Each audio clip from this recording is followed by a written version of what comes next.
Pas besoin d'aller bien loin. Quittez l'autoroute dans l'État de l'Utah et roulez jusqu'à la minuscule ville d'Evans.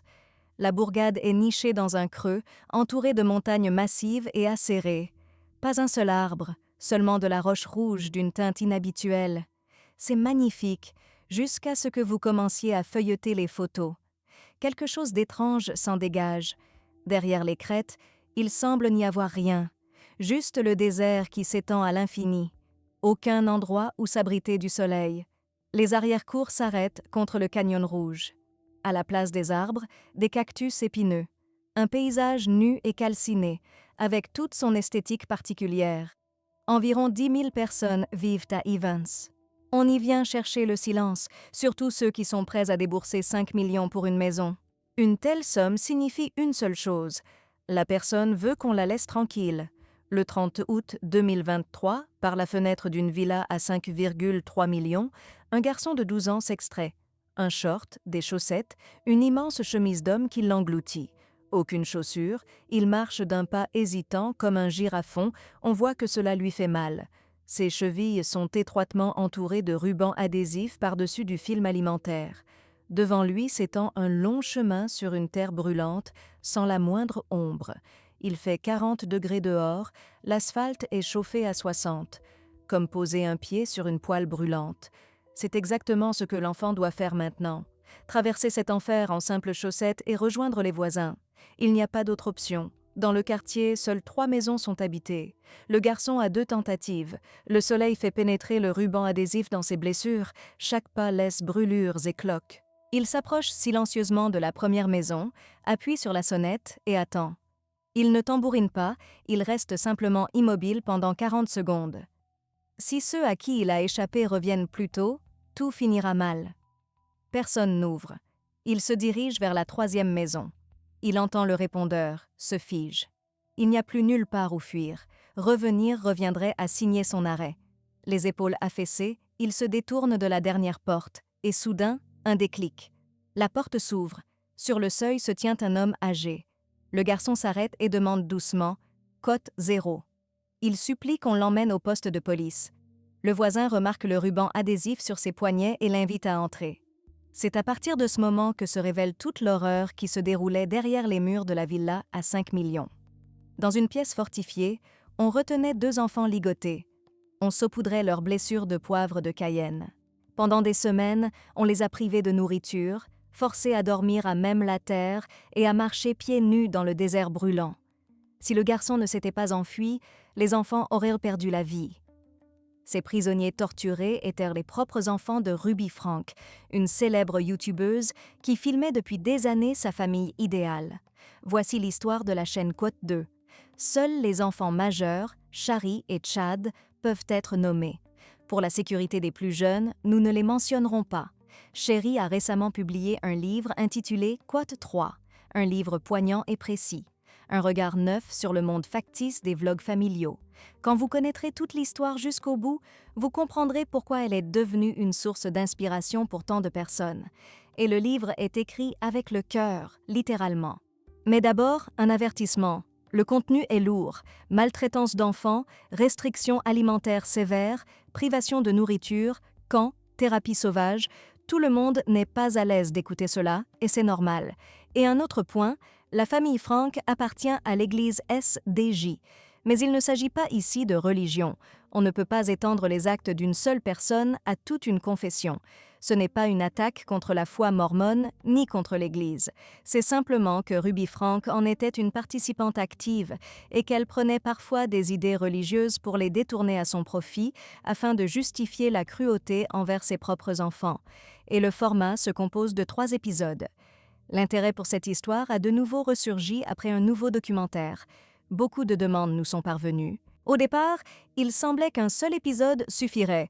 Le sujet est ressassé sur Internet depuis des années. Mais plus on plonge profondément, plus c'est évident. Trop de couches, trop de conclusions, trop de personnes dont cette histoire change véritablement la vie. C'est pourquoi il y aura 3 parties, et la première portera sur la carrière YouTube de Ruby Franke, les signaux d'alarme que les spectateurs remarquaient depuis le tout début. Les preuves qu'elle a elle-même mises en libre accès, et sur le fait que l'annulation publique ne l'a pas refroidie. la thérapeute familiale de Ruby, qui s'est avec le temps transformée en véritable leader d'une authentique secte. Et nous analyserons la vie qu'elle brisait délibérément sous couvert d'une licence de psychothérapeute. Elle a une signature reconnaissable, s'immiscer dans le mariage d'autrui, se placer entre les époux, pousser vers le divorce. Une hostilité envers les hommes en tant que classe. Et ici aussi, les rumeurs sur une liaison entre Ruby et Jody. La troisième partie, le territoire du culte à l'état pur. Les journaux de Ruby sont immenses, détaillés jour après jour, où il est consigné de manière prosaïque comment elle torturait ses propres enfants. Et séparément, la figure de Kevin, le mari et père de 6 enfants. La question principale, où était-il pendant tout ce temps et pourquoi n'a-t-il jamais été poursuivi pénalement? Mais revenons à l'essentiel. Il y a là une pièce qu'on appelle la Rabbit Stick Room, quelque chose entre un débarras et un bureau abandonné, une moquette bleu foncé, un vieux canapé, des ventilateurs blancs dans les coins, une lumière fluorescente froide. Tout autour semble fané et désespéré, et chaque vendredi, la porte s'ouvre et un groupe d'adolescents y entre. Rabbit Stick, littéralement le bâton du lapin, presque enfantin. Ils ne se connaissent pas entre eux, ni amis, ni camarades de classe, juste des jeunes au hasard. Et chacun reçoit les mêmes vêtements. Enfilez-les et oubliez votre vie d'avant. Elle est terminée. Et le discours est à peu près celui-ci. Le monde a changé. Il n'y a plus rien de facile. Réseaux sociaux, jeux vidéo, oubliez. Maintenant tout se résume à la survie. Il faut trouver de la nourriture. Il ne faut pas crever. Débrouillez-vous tout seul. Et à chacun un seul sac à dos pour survivre dans la nature sauvage de l'Arizona. Et tu le portes sur ton dos. Tu l'as perdu, c'est ta faute. Personne ne te donnera quoi que ce soit de nouveau. Ensuite, c'est la recherche de moyens de survie. 3 jours de famine, parce que dans la nature sauvage, la nourriture, il faut la mériter. Ni papier toilette, ni douche, ni lit convenable. Et cela dure 5 à 6 semaines. Pratiquement à chaque seconde, tu es convaincu que tu ne tiendras pas. Programme de Wilderness Therapy pour adolescents. Les enfants sont jetés dans le désert pour survivre, parce qu'à la maison, ils n'obéissent pas. Et à l'intérieur, on les appelle Young Walkers, jeunes marcheurs. Au-dessus d'eux, les Shadows, les superviseurs. Impossible de s'adresser à eux pour quoi que ce soit. Tu dois t'en sortir tout seul. Une partie des enfants s'y est retrouvée contre leur gré. Si les employés décident que l'adolescent ne partira pas volontairement, ils signent un papier et une équipe spéciale vient chercher l'enfant la nuit, directement dans son lit. On m'a dit qu'on allait à Disneyland. Et au final, je me retrouve assis dans le désert à manger un lézard parce que je meurs de faim. Et c'est la même logique que dans les camps de redressement asiatiques, simplement réemballés dans une version américaine avec le désert et la spiritualité. Et des établissements de ce genre, il y en a à foison aux États-Unis. Anasazi lui-même écrit ceci à son sujet. Les adolescents vivent selon un mode de vie primitif et ils acquièrent les compétences des anciens. Ils apprennent à préparer la nourriture eux-mêmes, construisent des abris. Ils parcourent jusqu'à 16 km par jour et les provisions sont renouvelées 1 fois par semaine. On y admet les jeunes de 12 à 17 ans présentant ne serait-ce que quelques difficultés comportementales. La liste est impressionnante. Dépression, anxiété, faible estime de soi, dépendance à Internet, difficultés scolaires, conflits familiaux, immaturité, manque de motivation. Il est difficile de trouver une personne qui ne se reconnaîtrait pas dans au moins un ou la moitié des points. Au fond, c'est un calcul cynique sur des parents désespérés. Tu ne sais pas quoi faire de ton enfant. Envoie-le dans le désert. Oui, exactement comme ça. Car les adolescents traversent généralement des périodes difficiles précisément entre 12 et 17 ans. Et en règle générale, comme le recommandent les psychologues, il faut simplement traverser cela. Mais ici, c'est une manière déguisée de se décharger de toute responsabilité pour une coquette somme. L'un des anciens pensionnaires raconte quelque chose d'effroyable. Là-bas, on l'a forcé à arrêter brutalement l'alcool. Le sevrage le mettait dans un état si terrible qu'il commençait à avoir des pensées de mettre fin à ses jours. Il demandait au thérapeute plus de temps, le programme accordait 15 minutes par semaine. La réponse, cote 4. Il se souvient également que pendant 2 jours d'affilée, la seule eau à laquelle il avait accès provenait d'un abreuvoir à vaches mélangé à des excréments de bétail. Il ne parvenait pas à dormir sur les pierres, des coyotes hurlaient à proximité. Toute la nuit, en larmes, il suppliait le personnel de venir le chercher. L'un des témoignages commence par les mots « Je vous en supplie, n'envoyez pas votre enfant là-bas ». Et le programme est agressif, traumatisant. On le vante aux parents comme un moyen de redresser un adolescent difficile, avec une connotation religieuse, axée sur Dieu. En réalité, rien à voir avec les supports publicitaires. Une façade commode pour des sadiques sans qualification.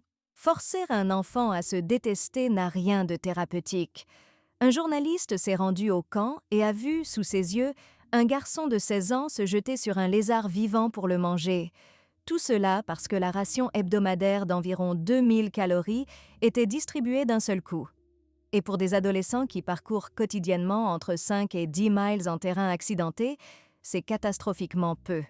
Tu as mangé trop tôt ou on te l'a volé, tu survis seul. Plantes sauvages, lézards. Le camp est devenu un sujet brûlant lorsque Ruby Frank y a envoyé son fils Chad, 14 ans. Malgré des centaines de témoignages d'anciens pensionnaires qui le qualifiaient d'enfer et avouaient avoir eu des pensées suicidaires, Ruby a tout lu et a tranquillement préparé le garçon pour le voyage. Et 2 mois plus tard, Chad est revenu, ayant pris du poids, et a déclaré devant la caméra que cela lui avait plu. Quelles devaient être les conditions à la maison pour qu'un camp éreintant se révèle préférable? Cette histoire a marqué le début de la fin. Et Ruby faisait partie de ces personnes pour qui il est important non pas d'être bonne, mais de le paraître. Et dans son monde, la parentalité est le but suprême. Mais il lui en fallait davantage, non pas l'approbation des proches, mais l'admiration de millions d'inconnus. C'est ainsi qu'est apparue la chaîne YouTube Quote 6. Dès la première vidéo, Ruby, enceinte de son 6e enfant, annonce avec un sourire sincère son objectif. Être un rayon de soleil et montrer une famille heureuse. L'illusion a commencé à s'effondrer à cause d'une blague anodine. À 2 heures du matin, Chad a réveillé son petit frère de 7 ans en lui faisant croire qu'il partait à Disneyland. Le petit l'a cru, a joyeusement préparé sa valise et a fondu en larmes quand tout a été révélé. C'est précisément cette frasque qui a déclenché la chaîne de punition ayant mené à la catastrophe. Pendant des mois, on lui a confisqué sa chambre. Il dormait sur un pouf dans le salon. Pendant ce temps, Ruby sourit avec satisfaction lorsque Chad raconte l'histoire en riant, et elle l'interrompt brutalement. Quote 7. Elle précise qu'il n'avait carrément pas de chambre, et ajoute que Chad et sa sœur sont privés de téléphone à jamais. Les adolescents à ses côtés ont l'air d'être maintenus dans le cadre de force. Le moment le plus douloureux en arrière-plan. Chad laisse échapper doucement. Quote 8. Et ma sœur me fait écho. Et Ruby, sans remarquer leur douleur, passe vite à autre chose. L'objectif de l'été est de devenir le meilleur sportif. Voilà tout votre rayon de soleil. Dire une chose pareille face caméra, c'est vraiment une démarche vulnérable. Personne n'obligeait Ruby à inclure ce passage dans la vidéo. Mais, évidemment, elle passe par-dessus les sentiments de son enfant et balance sa thèse préférée. En tant que parent, je comprends qu'il faut parfois retirer aux enfants ce qui leur est cher. Et ça me fait mal de priver mon enfant de téléphone, d'iPad, de lui retirer sa chambre. Je souffre autant qu'eux. Là, son enfant la prend habilement au piège. Si tu souffres vraiment autant, pourquoi tu ne comptes pas rendre les téléphones? Et pourquoi ça ne se voit pas sur ton visage? Et que fait Ruby? Elle se justifie, comme d'habitude. Dans ce vlog de 18 minutes, 3 des 6 enfants disent en toutes lettres à leur mère « Nous sommes tristes, c'est dur pour nous, nous n'avons pas d'amis ». L'école. L'enseignante leur arrache l'aveu le plus douloureux, les remercie pour leur ouverture, puis du même ton les envoie brûler en enfer. Et tu restes là à te demander pourquoi j'ai seulement ouvert la bouche. Et le plus dingue, c'est que Ruby ne voit rien de mal là-dedans, à tel point qu'elle est prête à publier ça en ligne. Le montage est construit autour de la conversation sur le lit. L'adolescente est sans sa chambre depuis 7 mois et Ruby publie la vidéo. Les commentaires pleuvent en rafale. Tout commence à s'effondrer. On dit que le chemin vers l'enfer est progressif, mais ici, on a l'impression que l'ascenseur a lâché. La chaîne rapporte 1 600 $ par jour. Rien qu'avec la publicité, presque 600 000 par an. Les vues quotidiennes chutent de plus de moitié. Les partenariats sont annulés. Clorox, Norwell. Qui voudrait que sa marque soit associée à une mère qui invente des punitions sophistiquées pour ses propres enfants? Et l'entreprise s'effondre, et Ruby et Kevin font le coup le plus idiot. Selon les rumeurs, ils envoient des lettres menaçant de poursuites aux chaînes qui les dénoncent. Ces lettres ont l'effet exactement inverse. On a tout de suite envie de creuser plus profond. De quoi avez-vous si peur? Qu'a-t-on dit de si grave? Mais la réaction la plus folle de Ruby, c'est une chanson à part. Elle publie sur Instagram un énorme post sur BLM et la mort de George Floyd, sans le moindre soupçon d'excuse. George Floyd. Pour résumer brièvement, mon cœur souffre à cause de la mort de Floyd, et parce qu'on m'accuse de violence alors que seul l'amour me guidait. Et voilà, même si on aurait voulu que Ruby ressente la puissance de la cancel culture sur Internet, ça frappe toute la famille. La fille aînée chérie se souvient, les indicateurs chutaient régulièrement, toute activité sous les vidéos n'était que négative. Et avant, les haters s'accrochaient à des détails du genre « dans Ruby ». Cet enfant est gâté. La chaîne était perçue comme un vlog familial positif, et voilà que les portes des enfers semblaient s'ouvrir, et le chat dira plus tard « Nous avons été pratiquement annulés. Nous avons perdu environ 90% de nos revenus. Les commentaires dressent le tableau. Avant, on aimait bien Ruby, mais il devenait de plus en plus évident qu'elle était littéralement obsédée par la chaîne. Elle dégage l'énergie d'une mère narcissique. Elle privilégie certains enfants, contrôle les portions de nourriture, dicte. À l'extérieur, tout est parfait, mais à l'intérieur règne un malheur invisible et dense. Son comportement rappelle le type quote 9 du profil du trouble narcissique. Elle a vitalement besoin de compliments. Qu'elle est une mère formidable, une épouse formidable, mais elle est fausse de part en part. Et Ruby ne pratique aucune introspection, par principe. Elle est convaincue que c'est le reste du monde qui a tort. C'est la cancel culture qui essaie de la détruire. Elle ne s'en laisse pas compter. Et c'est dans cet état d'esprit qu'elle commence à donner des interviews et à déclarer que Chad a de nouveau sa propre chambre. J'ai bien posté une vidéo où il fait un tour de sa chambre. Regardez comme il est heureux. Sous cette ancienne vidéo, une foule se rassemble. Personne à l'époque ne savait que la chambre, il venait littéralement de la recevoir. Et les spectateurs remarquent un détail. Sa chambre n'a pas de porte. Elle a été retirée de ses gonds. Zéro intimité. Un seau d'essence sur un feu déjà ardent. Ruby continue. Quand tout cela, comme on pouvait s'y attendre, lui explose au visage, Ruby reste bêtement scotchée à son ordinateur et nettoie les commentaires. Négatif, négatif. Kevin reconnaîtra plus tard, Ruby a lancé la chaîne pour l'argent et parce qu'elle avait vitalement besoin qu'on la félicite d'être une mère merveilleuse. Si elle se met quelque chose en tête, ni le ciel ni la terre ne pourront l'arrêter. Elle comptait rendre son vlog plus retentissant et plus prospère. Tous les frères et sœurs de Ruby ont eux aussi leur propre chaîne YouTube familiale. Avant son mariage avec Kevin, elle s'appelait Ruby Griffith, l'aînée de 5 enfants. Son frère Beau, avec sa femme Emily, à sa chaîne, qui avance tranquillement. Sa sœur Bonnie, mariée, 4 enfants, chaque minute de vie devant l'objectif. Julie, 5 enfants et aussi son propre YouTube. Et la plus jeune, Ellie, avec 4 enfants, l'une des plus prospères parmi les Griffiths. À son apogée, 8 Passengers était l'une des chaînes leaders. Ensuite venaient Ellie et Jared. Les parents ont la chaîne grand-mère et grand-père Griffith. Le blogging familial est chez eux pratiquement une profession de famille. Et maintenant la question principale, combien d'abonnés avait Ruby elle-même? Sa sœur avait une chaîne approchant les 2 millions d'abonnés. Sa vidéo d'accouchement après FIV avait cartonné.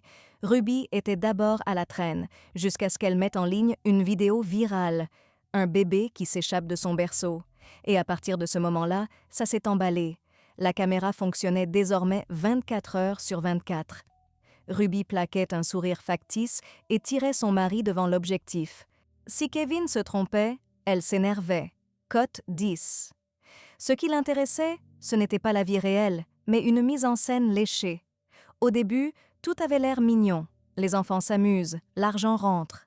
Un monospace avec un autocollant 8 passagers qu'on reconnaît sur les routes, des commentaires élogieux. Mais tout a changé avec le premier chèque. Des dollars qui ont retourné sa conscience. Il en a voulu plus et a immédiatement enregistré une société. À partir de ce jour, les enfants sont devenus des employés. Chaque trajet était un quart de travail. Kevin leur criait dessus s'ils se comportaient de façon peu naturelle. « Nous sommes ici pour le travail. » Et quand les enfants ont commencé à se plaindre de la fatigue, Ruby a appelé ça, de manière effrayante, « ils perdent leur lumière ». Ruby exigeait que Kevin joue le rôle du patriarche parfait, alors que lui-même se qualifiait de ringard. Il l'admet ouvertement. Il a exploité les enfants pour de l'argent, les revenus sont passés de 2 à 100 000 $ par mois et il ne ressentait aucune culpabilité. Il dissimulait sa cupidité derrière la religion, prétendant apporter le bien au monde, que Dieu bénit. La maison s'est transformée en décor stérile avec des lampes fluorescentes vives. La vie était entièrement soumise à YouTube. Quand la chaîne a dépassé le million, Ruby a remercié l'audience en larmes, mais les spectateurs remarquaient déjà que quelque chose clochait. Elle était devenue fausse, parlait avec une voix mielleuse et affectée. Beaucoup avaient l'impression qu'elle était au bord de la crise. Parallèlement, Ruby manifestait un penchant inquiétant pour le survivalisme, et dans les archives, elle exhibe avec fierté ses réserves de nourriture lyophilisée et appelle les spectateurs à se préparer aux situations d'urgence. Ruby se préparait à la fin du monde. Conserve, scénario d'apocalypse, tout selon la liste, mais à sa propre fin du monde personnelle, elle semblait, semble-t-il, absolument pas préparée. Sa carrière en ligne a commencé à brûler sous les yeux de tous, littéralement en quelques mois. Les spectateurs se sont plongés dans les archives de ses anciens vlogs. Une vidéo après l'autre faisait surface. Voilà Ruby qui fait la queue chez Chick-fil-A. Et face caméra, elle dit « Nous sommes ici parce que nous soutenons l'idée que le mariage, c'est uniquement entre un homme et une femme. » Elle montre la file d'attente. Regardez comme elle est longue. Nous soutenons Chick-fil-A. Les réactions ont été sévères. Une personne a écrit « Elle dit que c'est amusant pour elle de lutter contre les droits des autres quand ça ne te touche pas personnellement. » D'autres ont enchaîné « Ils ne font pas la queue pour le mariage, mais pour la haine, c'est tout. » Il y avait une autre vidéo, supprimée depuis longtemps, quote 14 selon l'expression des commentateurs. Kevin était rentré d'un voyage d'affaires au Japon et avait déclaré avec soulagement « Comme je suis heureux qu'à la maison, au moins, la nourriture ne soit pas crue.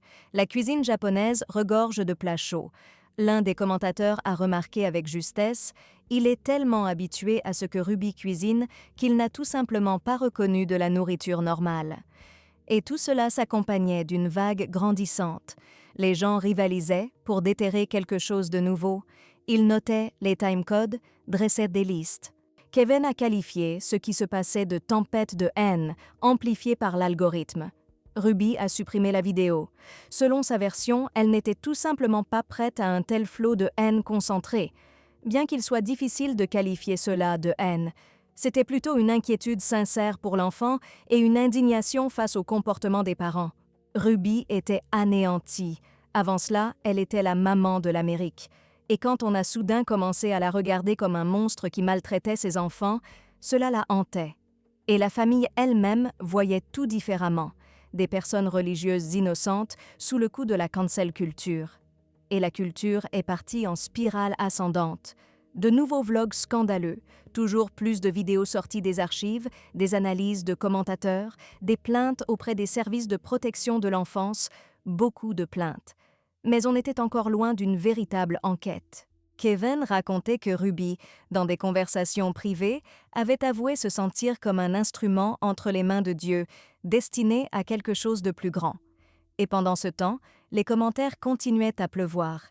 Plus personne n'aime la maman de l'Amérique. Les gens se sont aussi attaqués à son mariage. Un commentateur écrivait « Kevin semble distant ces derniers temps. On a constamment l'impression qu'à l'écran, il voudrait être n'importe où, sauf à la maison. Il aime ses enfants, mais dans son mariage, il fait juste acte de présence. » Un autre se souvenait d'une scène. Ruby prépare des quesadillas, Kevin en arrière-plan mâche des chips, froid, indifférent. C'est drôle et triste, mais plus triste que drôle. Et Kevin lui-même expliquait au magazine Insider que l'histoire du lit était un moment de vulnérabilité et une partie de son histoire, et de sa victoire sur les difficultés de ces dernières années. Une façon assez étrange de romantiser une telle situation. Et c'est là qu'apparaît à l'écran le livre Vision of Glory, avec sa frange de fanatiques religieux pour qui chaque mot est littéralement une prophétie. En bref, le livre parle de la fin du monde et comment s'y préparer. D'abord, une guerre biologique, une épidémie catastrophique créée comme arme, tuera des milliards de personnes. Aux États-Unis, l'eau sera contaminée. Impossible de la boire, à moins de vouloir voir pousser un cinquième bras. Le gouvernement, bien entendu, se tait. Arrive l'année 2020. Les fans du livre commencent à perdre leur sang-froid. Le Covid. Voilà votre peste. Les confinements et les bouleversements économiques. Voilà votre effondrement, déjà 2 sur 2. Et le troisième point. Un gigantesque tremblement de terre qui détruira la côte ouest. Petite remarque.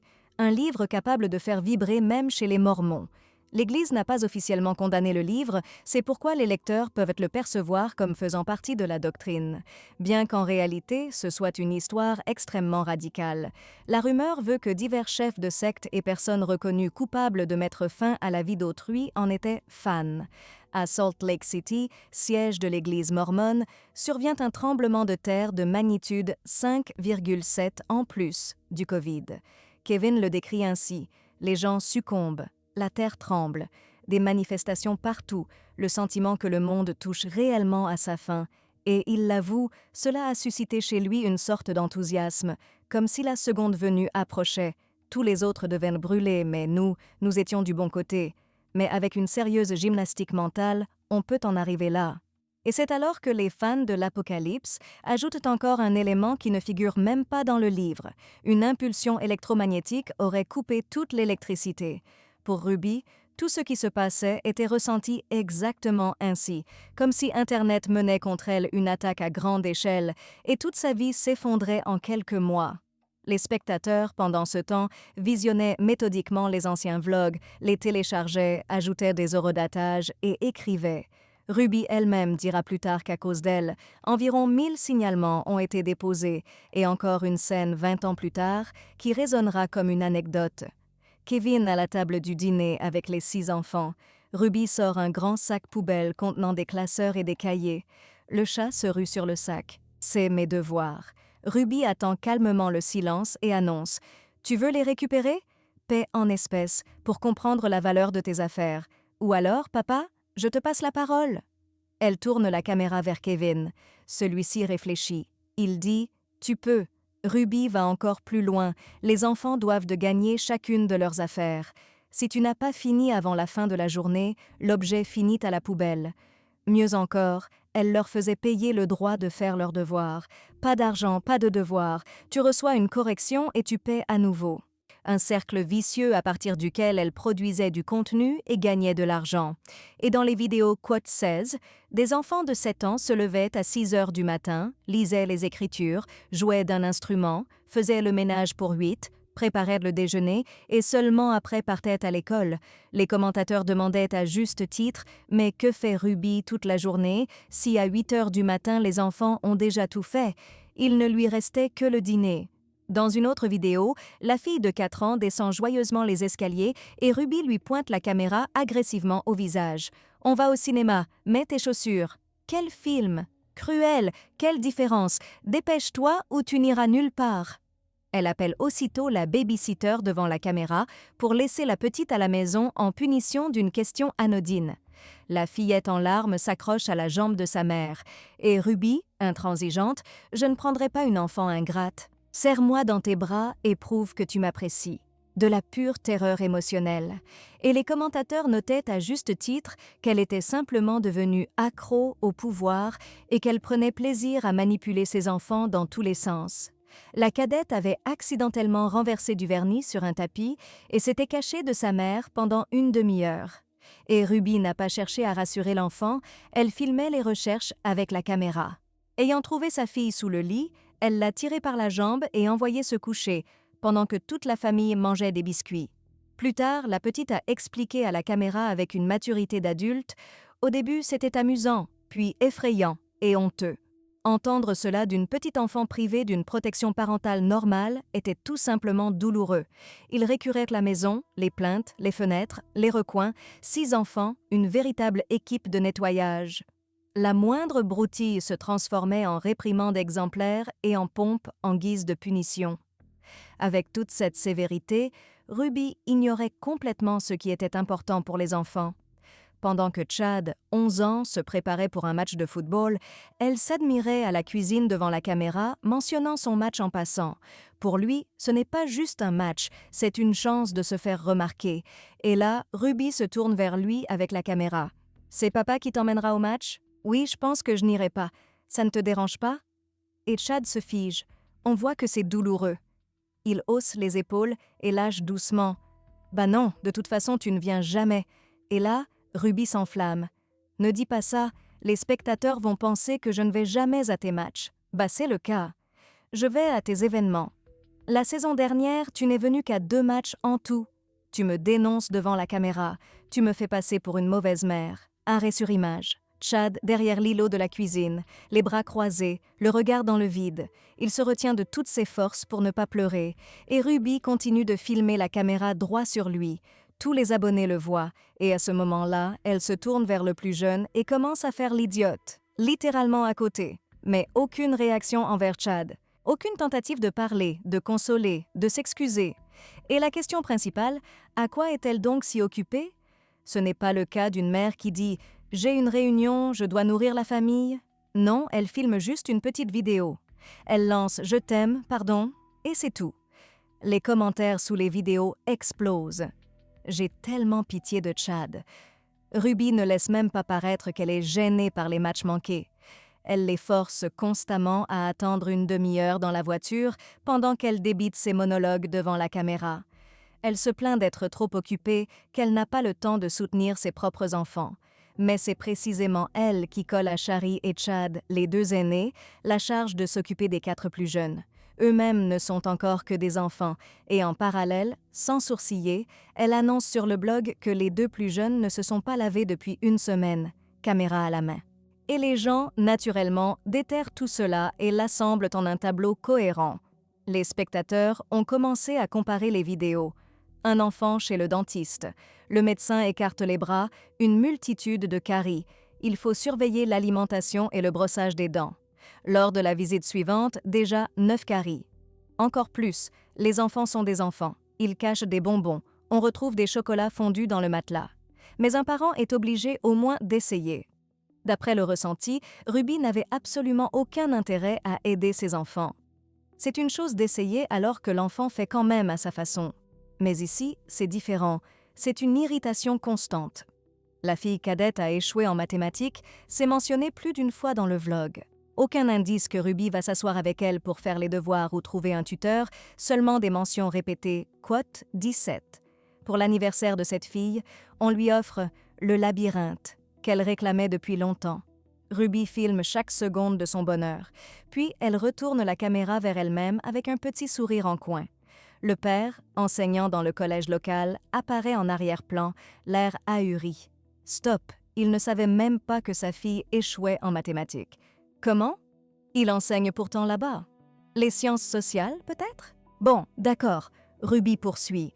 Elle a attendu que sa fille déballe le cadeau, lui a laissé vivre le moment de joie, quand celle-ci dit code 20, et Ruby lui retire les livres.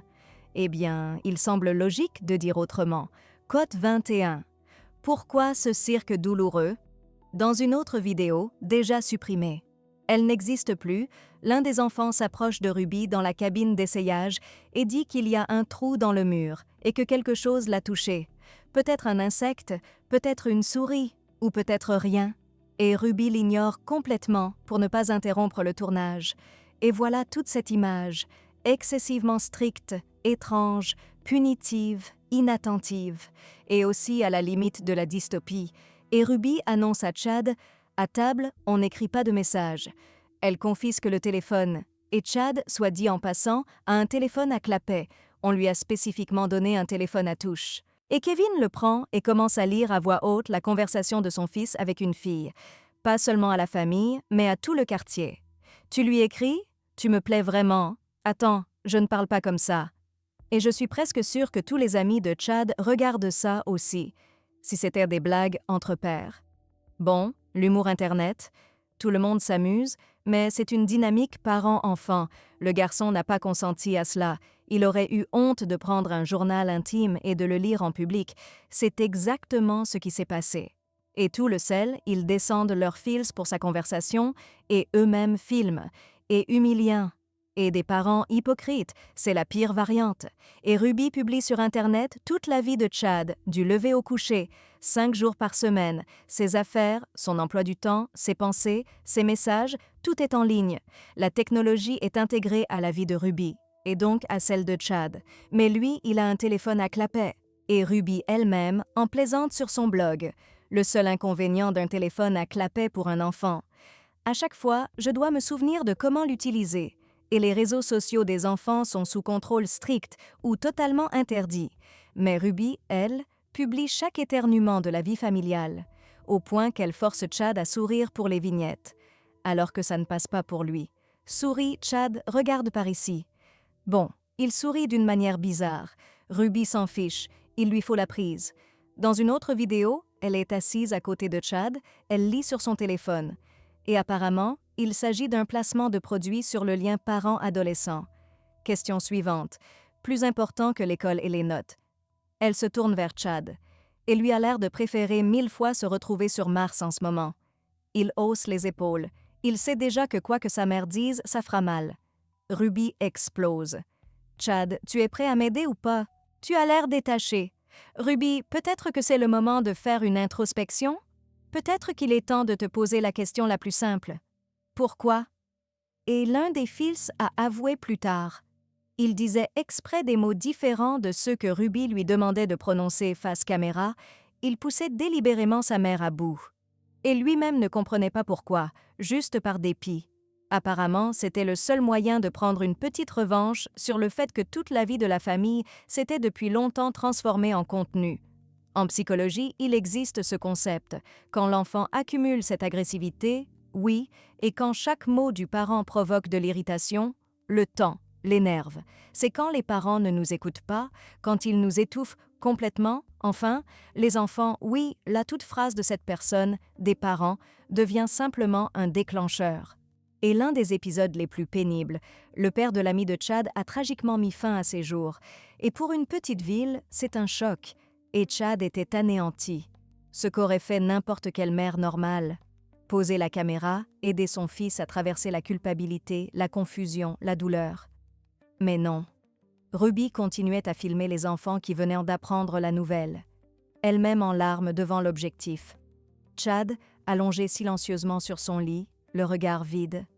Elle ne l'a pas consolé une seule fois, en revanche, elle a prononcé « face caméra ».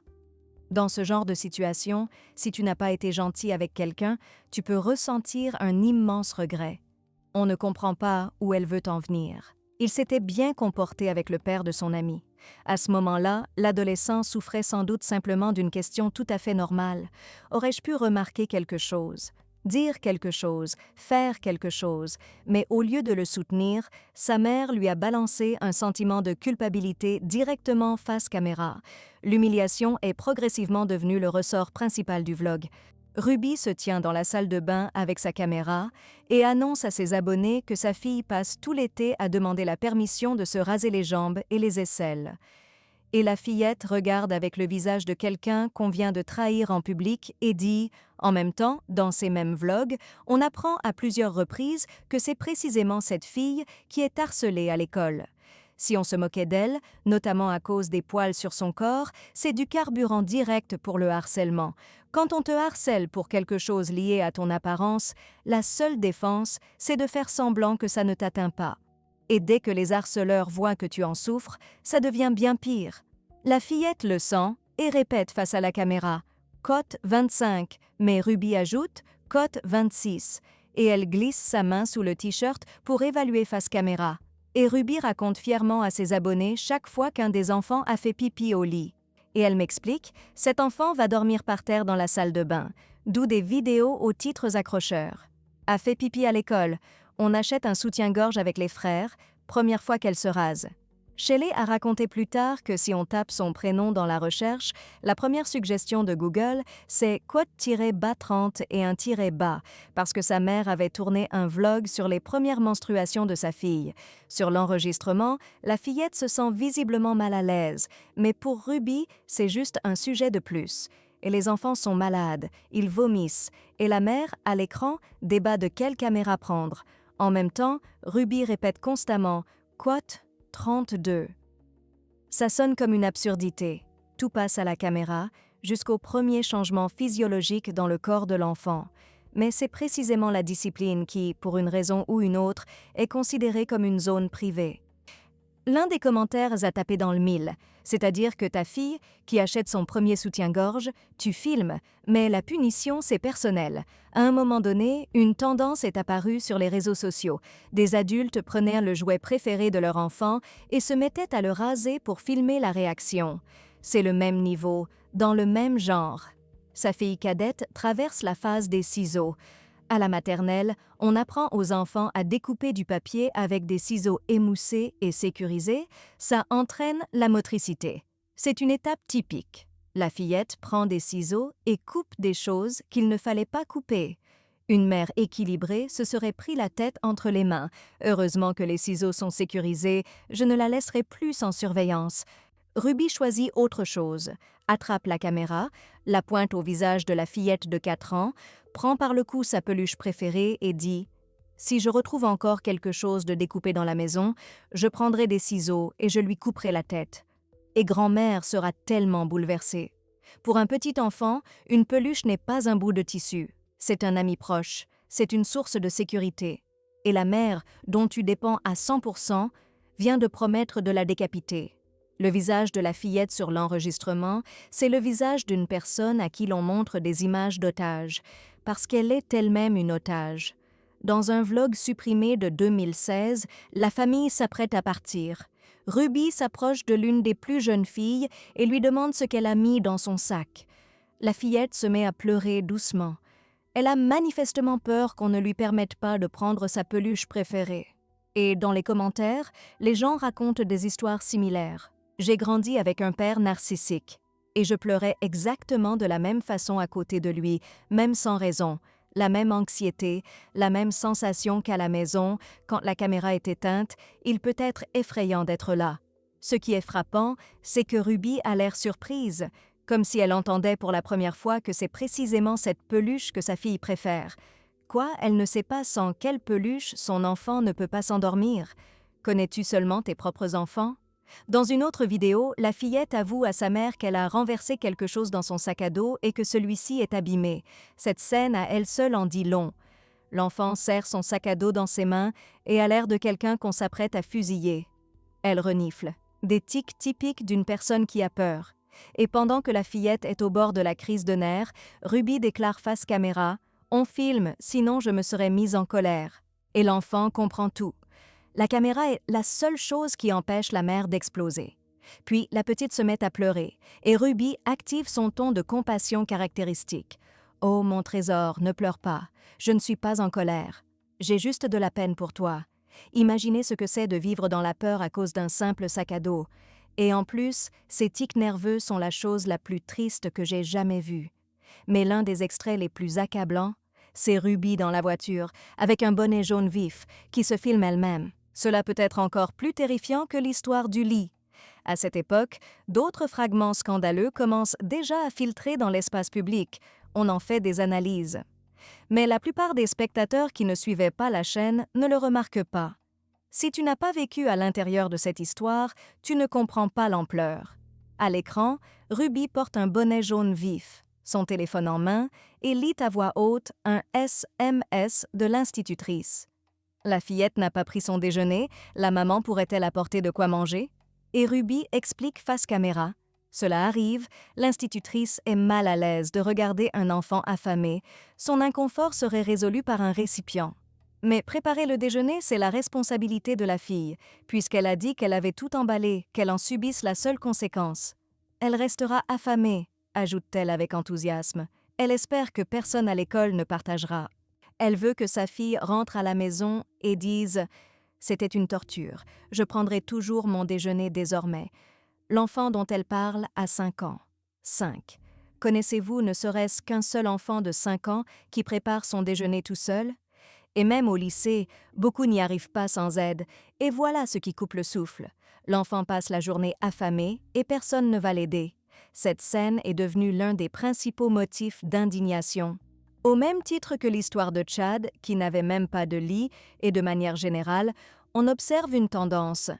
La nourriture et le couchage cessent d'être ce que l'enfant reçoit simplement parce qu'il est un enfant. Pour Ashley Trine, la co-auteure, il y a aussi une grande question. Les enfants ont besoin de lit, sans exception. Kevin et Ruby se justifiaient, sortis de son contexte. Il y a 45 minutes de route jusqu'à l'école. La journée scolaire est terminée. Le problème, c'est que dans la vidéo elle-même, pas un mot là-dessus. Et dans les commentaires, on écrivait « C'est ce qu'elle publie volontairement », d'une voix calme. Si elle ne trouve pas à l'école un ami qui partagera sa nourriture, elle ne mangera tout simplement pas aujourd'hui. La seule conséquence, n'a pas pris d'argent ni de déjeuner, c'est de sa faute. À la maison, il y aura un bon goûter. Patiente jusqu'à la fin des cours. Un sourire, la prochaine fois sois plus attentive. Et elle raccroche, sourit à la caméra. On dirait qu'il a failli fondre en larmes là. Suit ensuite une autre vidéo en apparence innocente. Ruby dans la cuisine, le dimanche après le service religieux. Il termine les restes. Et c'est le meilleur moment de la semaine. L'un des enfants enchaîne. Ce jour-là, maman ne se fâche pas qu'il mange quelque chose. Le moment le plus heureux. Les observateurs dans les commentaires l'ont remarqué immédiatement. Les enfants sont détendus parce qu'ils ne sont pas en lutte pour la survie à l'intérieur de leur propre maison. La nourriture dans les vlogs de Frank est le principal point sensible. Quand Ruby montre le dîner, il y a peu de nourriture. Elle montre les courses, il y a peu de nourriture. L'impression que les enfants n'ont tout simplement pas libre accès au réfrigérateur, c'est un reproche que les abonnés accumulaient bien avant le scandale. Qu'est-ce qu'on a aujourd'hui? Ni légumes, ni fruits, ni viande. Des plats préparés bon marché et des snacks. Et Ruby elle-même se plaignait à quel point les produits coûtaient cher. Beaucoup écrivaient directement « Des légumes frais reviendraient moins cher. Pourquoi n'y en a-t-il pas ?» On dirait qu'elle ne nourrit pas du tout ses enfants. Bon, les tomates dans la sauce pour spaghettis. Et sinon, des glucides toute la journée. Elle gave ses enfants de déchets. Rien que des glucides pour remplir le ventre. Peu de viande, pas de fruits. Arrête de te plaindre du budget. Tu gagnes de l'argent sur le dos de tes propres enfants. Aucun légume, aucun encas. Des tacos surgelés, des roulés au pain, des biscuits, c'est tout. Ruby elle-même le laisse échapper. Ça me fait vraiment mal d'augmenter le budget alimentaire, mais il va falloir. Je n'aime pas avoir faim. C'est révélateur. Pour elle-même, elle a déjà compris qu'avoir faim, c'est mauvais.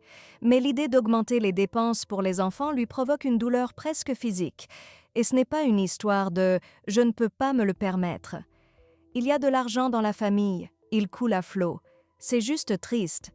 2 plaques avec des chips, du fromage et des restes de porc. Et où sont les légumes? Même un peu. Et pendant ce temps, elle s'enfourne un burrito entier dans la bouche. Ruby répète à chaque occasion que la cuisine est sa passion. À l'image, on ne dirait pas. Et sur TikTok, il y a une compilation avec les enfants où l'on entend distinctement sa voix. Je répète pour la dernière fois, sinon tu seras privé du droit de dîner. Dans un autre extrait, les enfants meurent littéralement de faim. J'ai peur de le dire, mais je leur ai dit que tant qu'ils n'auraient pas fait les tâches ménagères, ils ne prendraient même pas le petit déjeuner. La faim, c'est long. Arrête de pleurer, sinon il n'y aura pas de petit déjeuner. Dans un autre passage, elle se plaint. J'achète des céréales chères. Je dis que ça doit durer 1 semaine, et ils dévorent tout en 1 heure. Plus de céréales. Vous mangerez du porridge jusqu'à ce que vous appreniez à vous tenir dans les limites.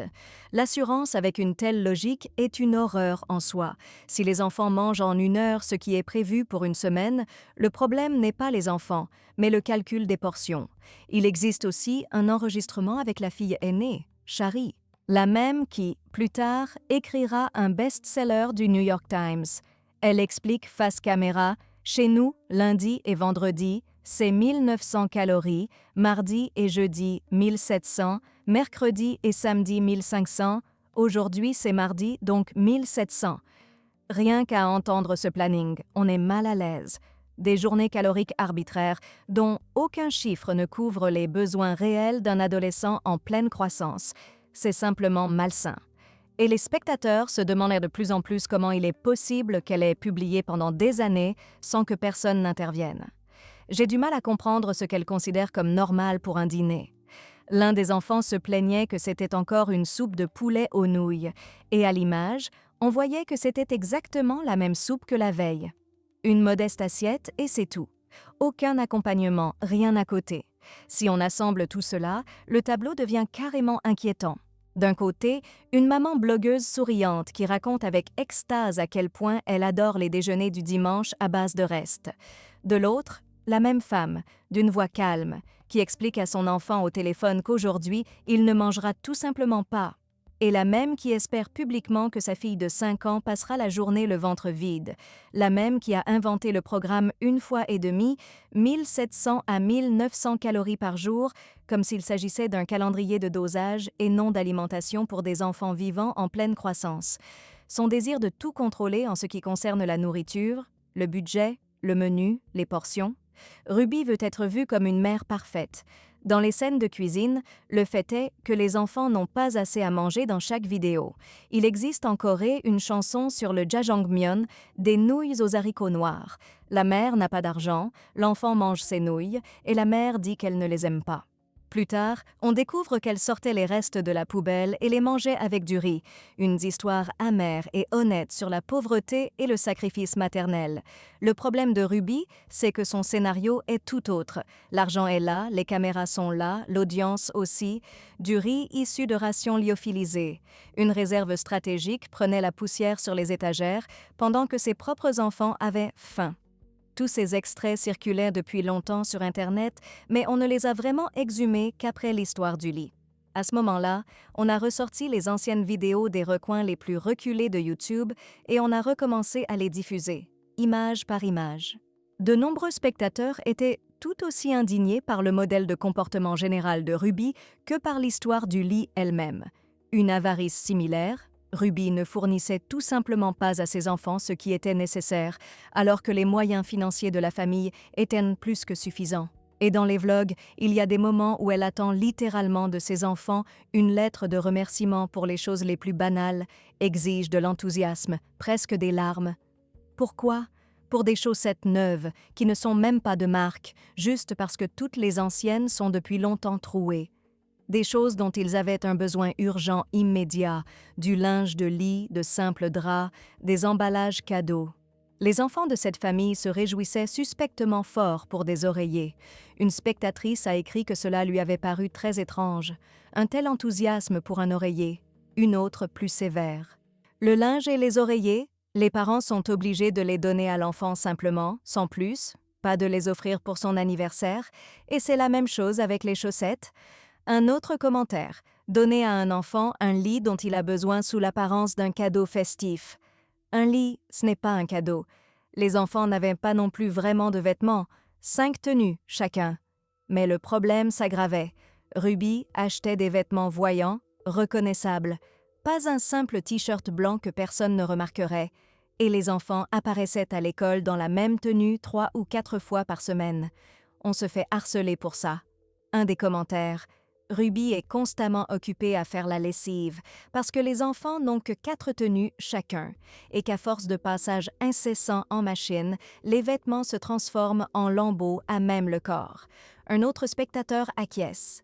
Ruby elle-même, dans un épisode, se plaint que les enfants usent rapidement leurs vêtements et dans la même vidéo, il déclare fièrement qu'ils n'ont besoin que de quelques tenues.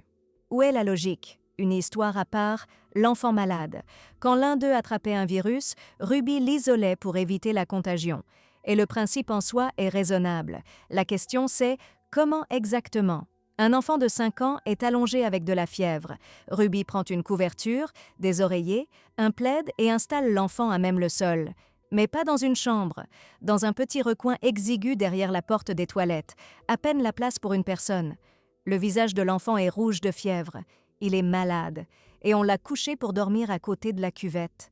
À titre de comparaison, quand les enfants sont malades, dans tous les foyers, on essaie de leur faciliter la vie. On leur apporte de la soupe, on les laisse dormir à proximité, se blottir parce que l'enfant ne va pas bien.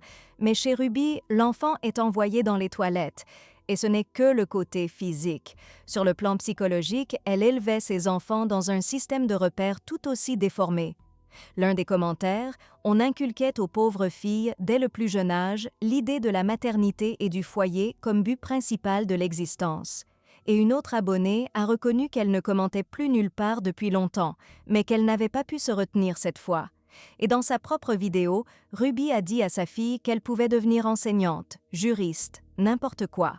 Et l'abonnée s'en est réjoui. Puis Ruby a ajouté « Mais le plus important, c'est d'être une bonne mère ». L'effet s'est immédiatement annulé. On aurait simplement pu l'inclure dans la liste. Enseignante, juriste, ingénieure et aussi maman. Elle place la maternité au-dessus de tout. Mais les racines de cette idée se trouvent très probablement dans la biographie même de Ruby. Elle s'est mariée à 18 ans, a eu son premier enfant à 21 ans. Elle n'a jamais eu de vie à elle. Et pour une raison quelconque, elle a voulu exactement la même chose pour sa fille. Dans l'une de ses vidéos, elle raconte un épisode scolaire et le présente comme l'histoire de sa force de caractère. Lors d'un cours d'anglais, une femme du service des admissions universitaires est venue. Chacun, à tour de rôle, énonçait des objectifs ambitieux, juriste, médecin, et Ruby s'est levée pour dire qu'elle voulait être mère et femme au foyer. La femme a précisé « Très bien, et quoi d'autre ?» Et Ruby a répondu « Uniquement cela ». Et après le cours, le professeur lui a passé un savon. Pas ambitieuse, elle enterre son talent et se contente de moins. Elle a décidé « Je deviendrai mère et femme au foyer et je prouverai que je peux être la meilleure dans ce domaine ». À quel point Quote 34, cela devient clair à travers une autre interview, où sa conscience d'elle-même est totalement absente. Elle raconte des épisodes franchement glaçants comme s'il s'agissait de mignonnes anecdotes familiales, presque mot pour mot. Il y a 1 an, sa fille de 6 ans récitait sa prière du soir et a dit « Père Céleste, s'il te plaît, aide-moi à survivre ». Et Ruby a trouvé cela attendrissant. Elle a ri. Non, un enfant de 6 ans devrait demander dans ses prières une poupée ou un vélo, pas une survie élémentaire. D'ailleurs, le fils aîné priait également pour sa survie lorsqu'à 14 ans, il a été emmené au camp Anasazi, dans le désert. Il priait réellement pour rester en vie. Tout cela avait refait surface avant même l'histoire du lit. Sur fond de tout cela, des fragments sont de nouveau remontés à la surface et ont recommencé à être discutés. L'histoire de l'envoi de Chad au camp, en pleine nature sauvage, est une saga à part entière. Si l'on regarde comment Ruby et Kevin font la promotion de la fondation Anasazi, on pourrait vraiment penser que chaque adolescent emmené dans le désert de l'Arizona reçoit $1 million, tellement c'est insistant, presque pathologique. Ils filment tout. Comment ils préparent les affaires, comment ils réaménagent la chambre, comment ils s'ennuient de lui, comment ils vont le chercher, comment ils l'accueillent, non-stop.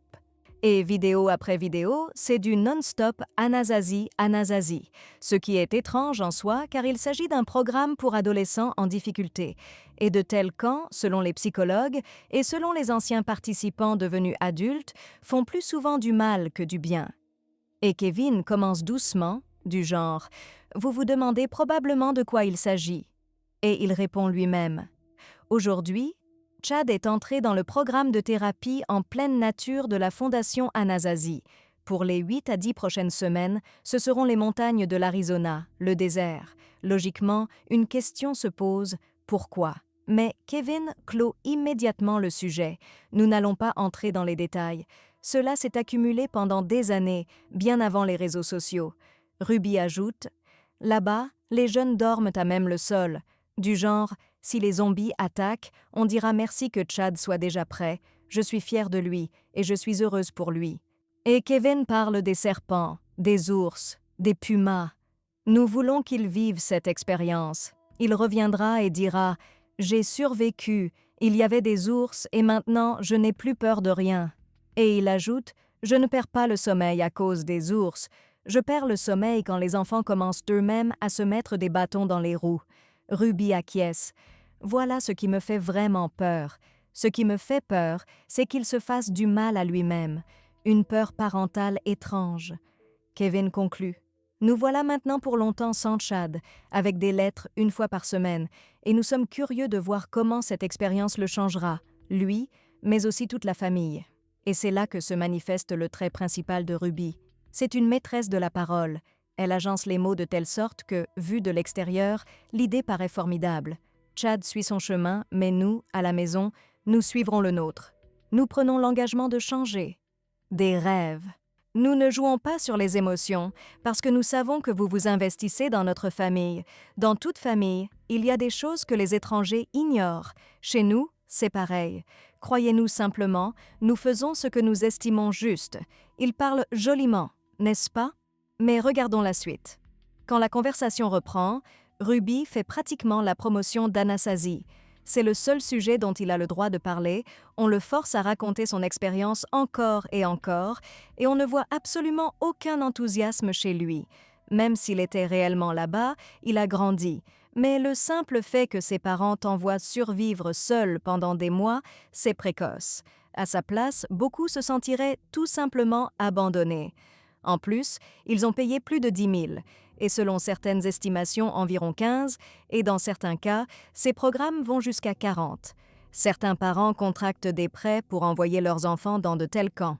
Et ils récupèrent au final un enfant avec un fardeau de ressentiment encore plus lourd. Et là, une idée toute simple s'impose.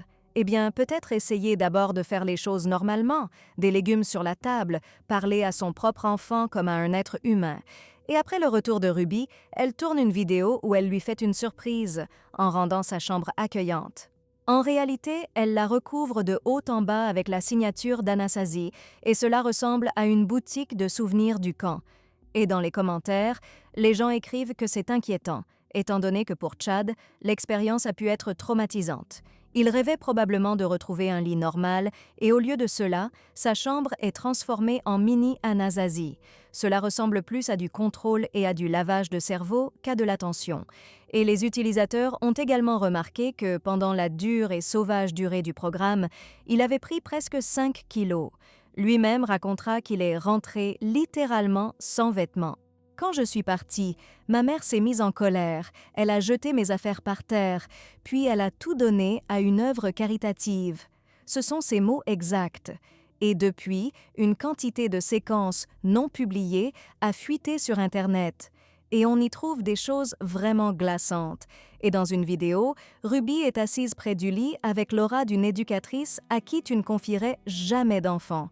Avec une absence totale d'empathie, elle disserte sur la planification, elle soulève un bocal de billes, et dans ce bocal, il y a 100 marbles. Et soudain, on crie d'en bas. Pourquoi j'entends du bruit? C'est l'église. Voilà pourquoi. Et Ruby éteint la caméra, revient, la rallume et sourit déjà.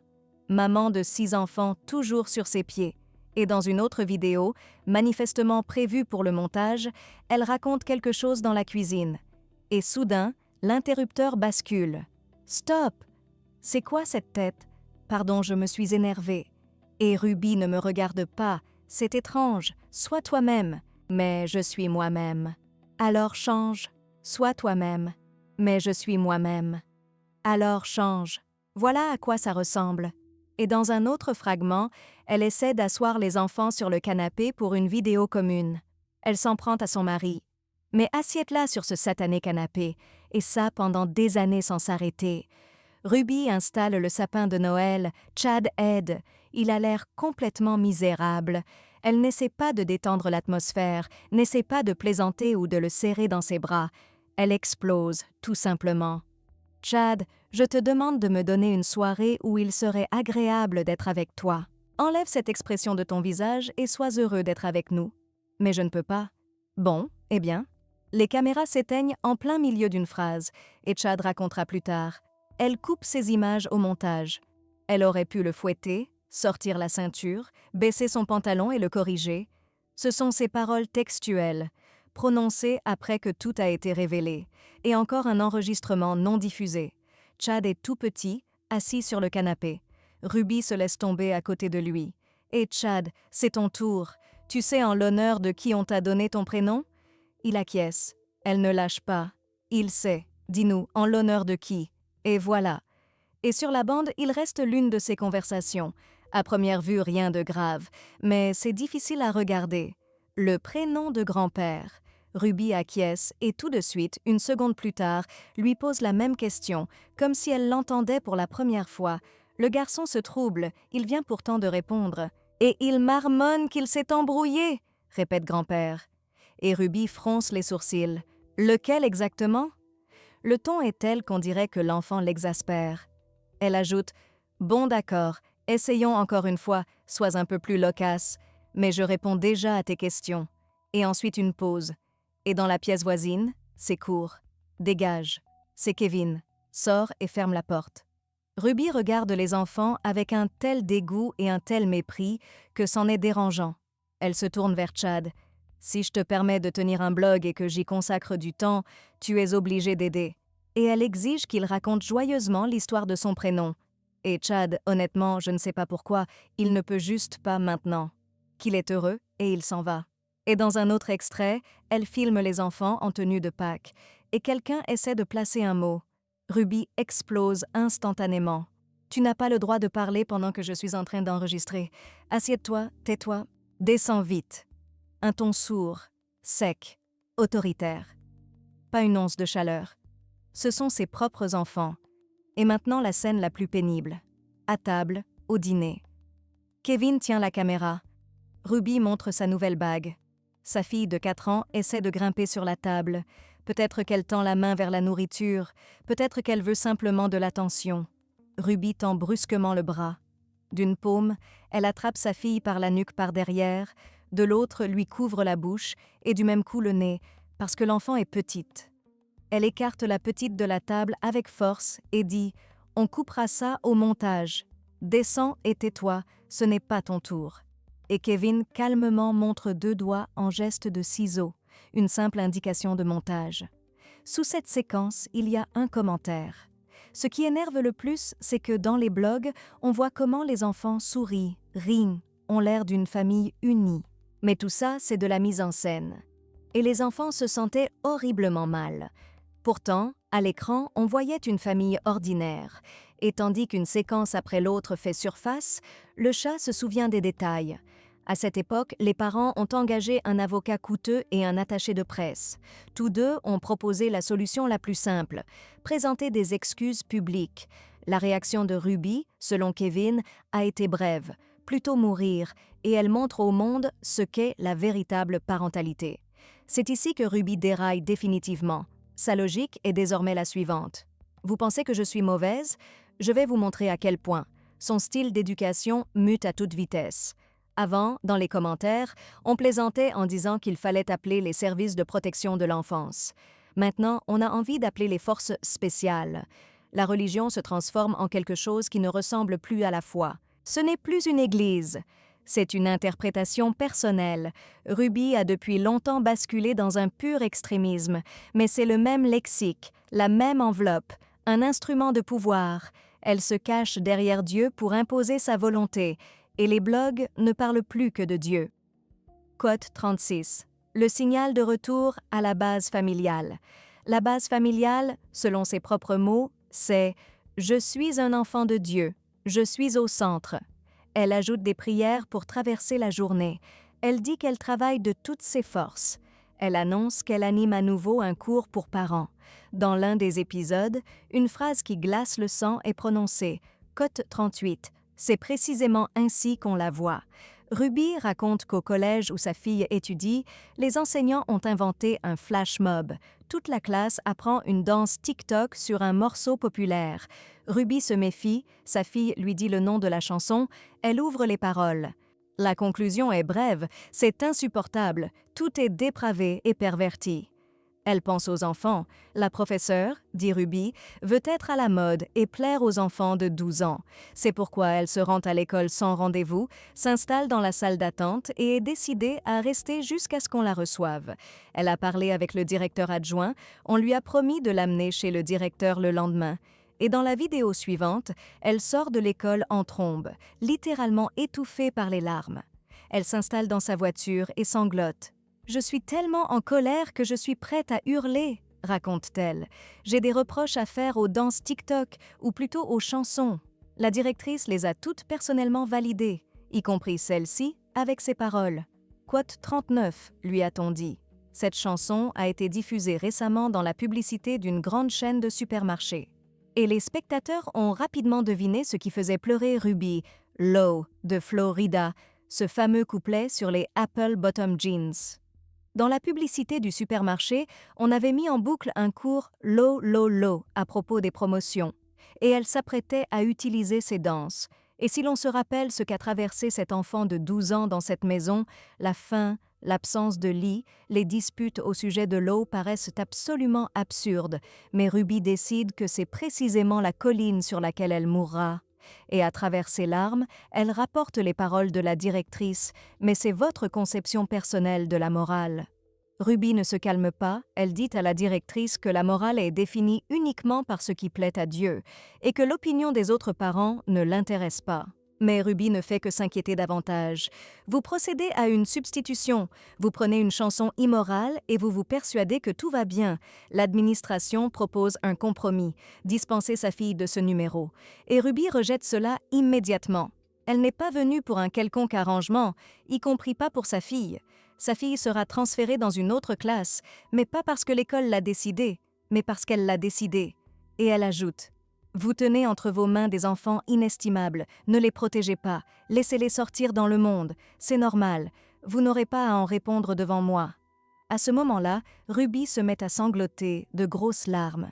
La directrice rétorque: et vous devrez répondre de ce que vous avez fait entrer dans l'école. La directrice répond calmement: je suis à 100% d'accord avec ma décision. Alors c'est tout simplement monstrueux, a dit Ruby. Si je veux éduquer mes enfants, je devrais le faire seule. Je ne peux compter ni sur les enseignants, ni sur les directeurs. Pourtant, je ne vis pas dans une métropole. J'ai une petite ville tranquille et conservatrice, censée être sûre. Ensuite, une vidéo à part. Ruby pressent elle-même la réaction. J'ai peur de partager cela, je ne sais pas comment ce sera reçu. Les 2 plus jeunes parmi les 6 enfants ont récemment, coup sur coup, fait des choix dont ils ne veulent pas se repentir. Aucun regret, alors que ces actes, selon Ruby, étaient franchement scandaleux. C'est pourquoi elle a décidé. Pour ce Noël, elle n'offrira pas de jouets aux enfants, mais la vérité. Elle leur offrira des limites, le repentir. On a dit aux plus jeunes sans détour: nous sommes attristés par votre comportement. Cette année, le Père Noël ne viendra pas. Le matin du 25, les 4 aînés déballeront leurs cadeaux, tandis que les plus jeunes ne recevront que le don de l'amour de leur mère. Aucune boîte. L'expérience doit être aussi tangible que possible pour vraiment les marquer. Autrement dit, elle dit directement face caméra que son objectif est de traumatiser ses propres enfants. Dans cette même vidéo, encore une histoire. Elle a laissé les plus jeunes à la maison, ne les a pas envoyés à l'école. Kevin, semble-t-il, partage cette logique. Dans la même vidéo, il réfléchit. Avant, il aimait les films de Noël qui réchauffent le cœur, et maintenant il les regarde et pense: quelle abomination! Et à la fin, chaque enfant reçoit ce qu'il voulait. La société a avalé cela tout entier. L'amour, c'est de la consommation, ce sont de plus grosses boîtes, des nœuds plus éclatants. Mais ce sont des choses complètement différentes. J'aime bien la commercialisation de Noël, mais alors n'achète pas de cadeaux, fais quelque chose de tes mains. Pourquoi fallait-il singulariser justement les 2 plus jeunes, ceux qui, en raison de leur âge, prennent Noël le plus au sérieux? Personne n'a demandé une Lamborghini. Un petit jouet éducatif au matin de Noël aurait été un geste suffisant, mais non.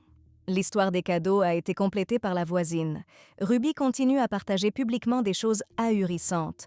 Dans l'une de ses vidéos, elle affirme que les jeunes enfants sont des êtres sexuels. Un enfant range sa chambre, dispose ses jouets, recule, regarde et se sent bien. Un acte de sexualité. Et sous la vidéo, quelqu'un en commentaire note sobrement: en fait, ça s'appelle simplement faire le ménage, au cas où. Et à mon avis, cela seul suffit largement à justifier l'intervention des services de protection. Mais quand les voisins se sont adressés aux services sociaux, l'employé a posé une seule question: et avez-vous vu des marques sur les enfants? Non.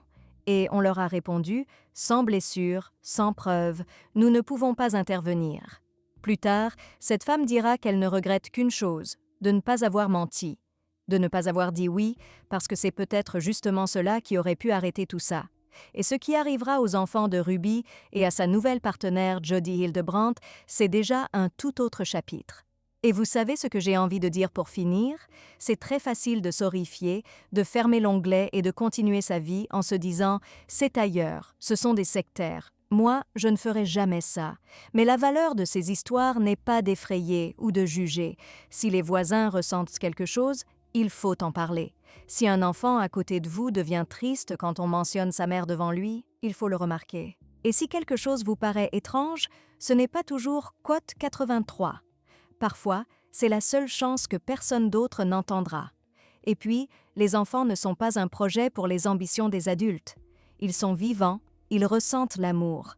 Et celui-ci ne se mesure pas à la douleur que nous sommes prêts à infliger pour leur propre bien.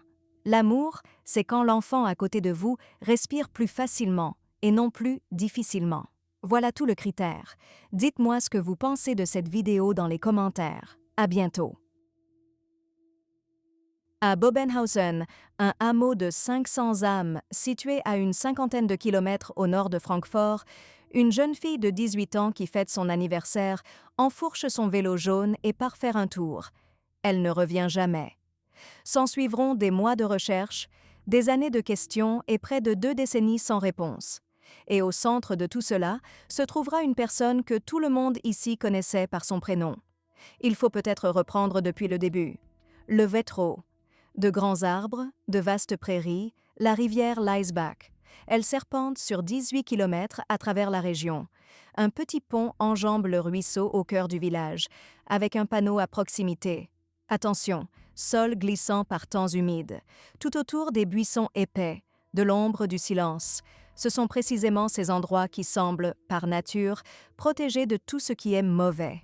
Les Benke ont déménagé ici il y a une dizaine d'années depuis Francfort. Le père Richard, la mère Gabriele.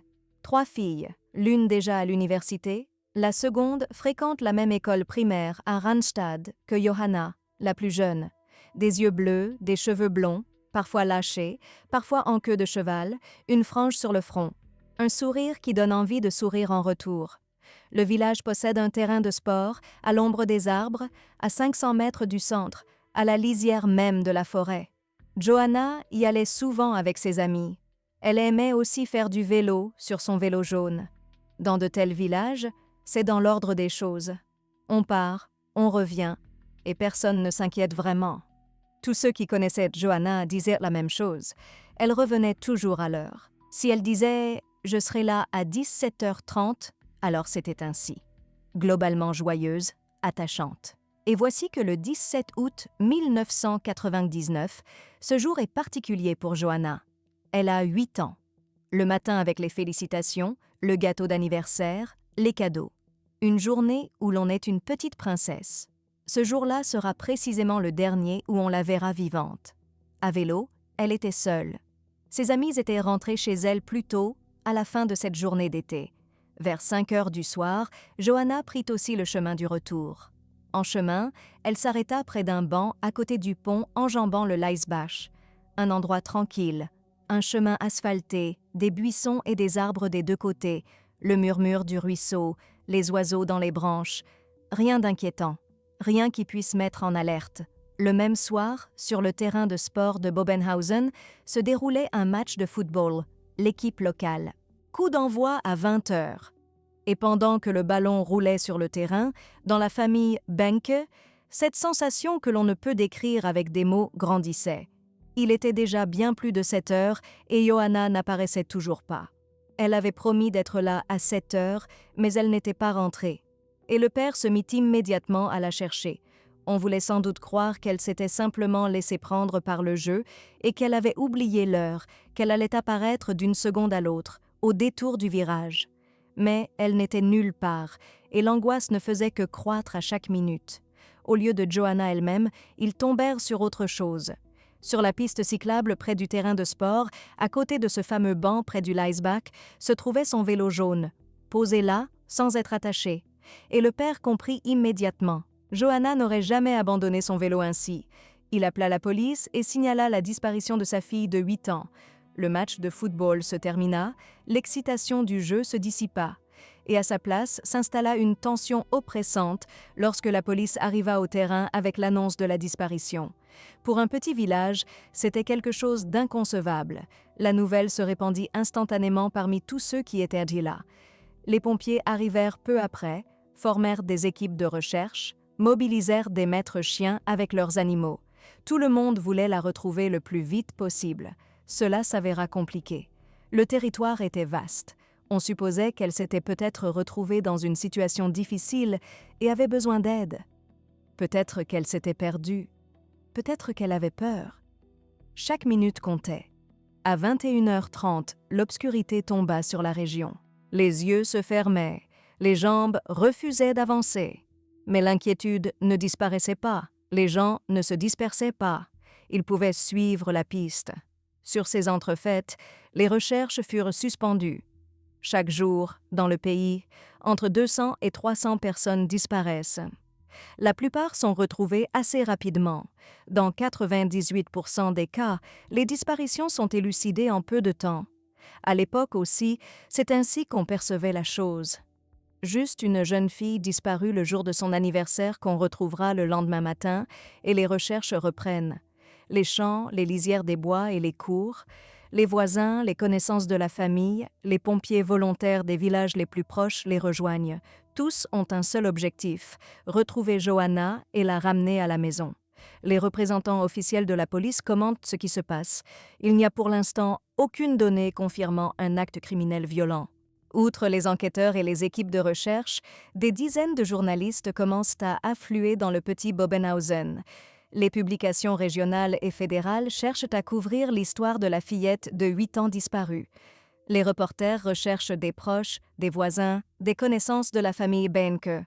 Certains vont encore plus loin, se présentent comme policiers pour pénétrer dans la maison et obtenir des photos ou au moins quelques réponses. Les parents comprennent assez vite qu'on les induit en erreur. De toute évidence, ils réalisent qu'ils n'ont pas devant eux de vrais agents, mais des personnes avec des caméras et des dictaphones. À ce moment-là, ils sont prêts à s'accrocher à n'importe quelle possibilité, à la moindre chance de rapprocher d'une manière ou d'une autre le retour de leur fille. L'un des parents prononce à voix haute ce qui les soutient tous les deux. « Tant qu'on ne m'a pas montré une découverte, je considère ma fille comme vivante. Sinon, c'est tout simplement impossible à supporter. » La police publie une photographie de la fillette dans l'espoir d'obtenir de nouvelles informations. Quelqu'un a dû la voir. Sur le cliché, la jeune fille pose à côté de son vélo jaune adoré. Elle porte un t-shirt blanc clair, un jean bleu ample et des bottes en caoutchouc bleu. À gauche, un cartable d'école rectangulaire vif, comme il y en avait beaucoup à l'époque, bleu, jaune, rouge, avec un dessin animé. Non loin de Bobenhausen se trouve une carrière inondée.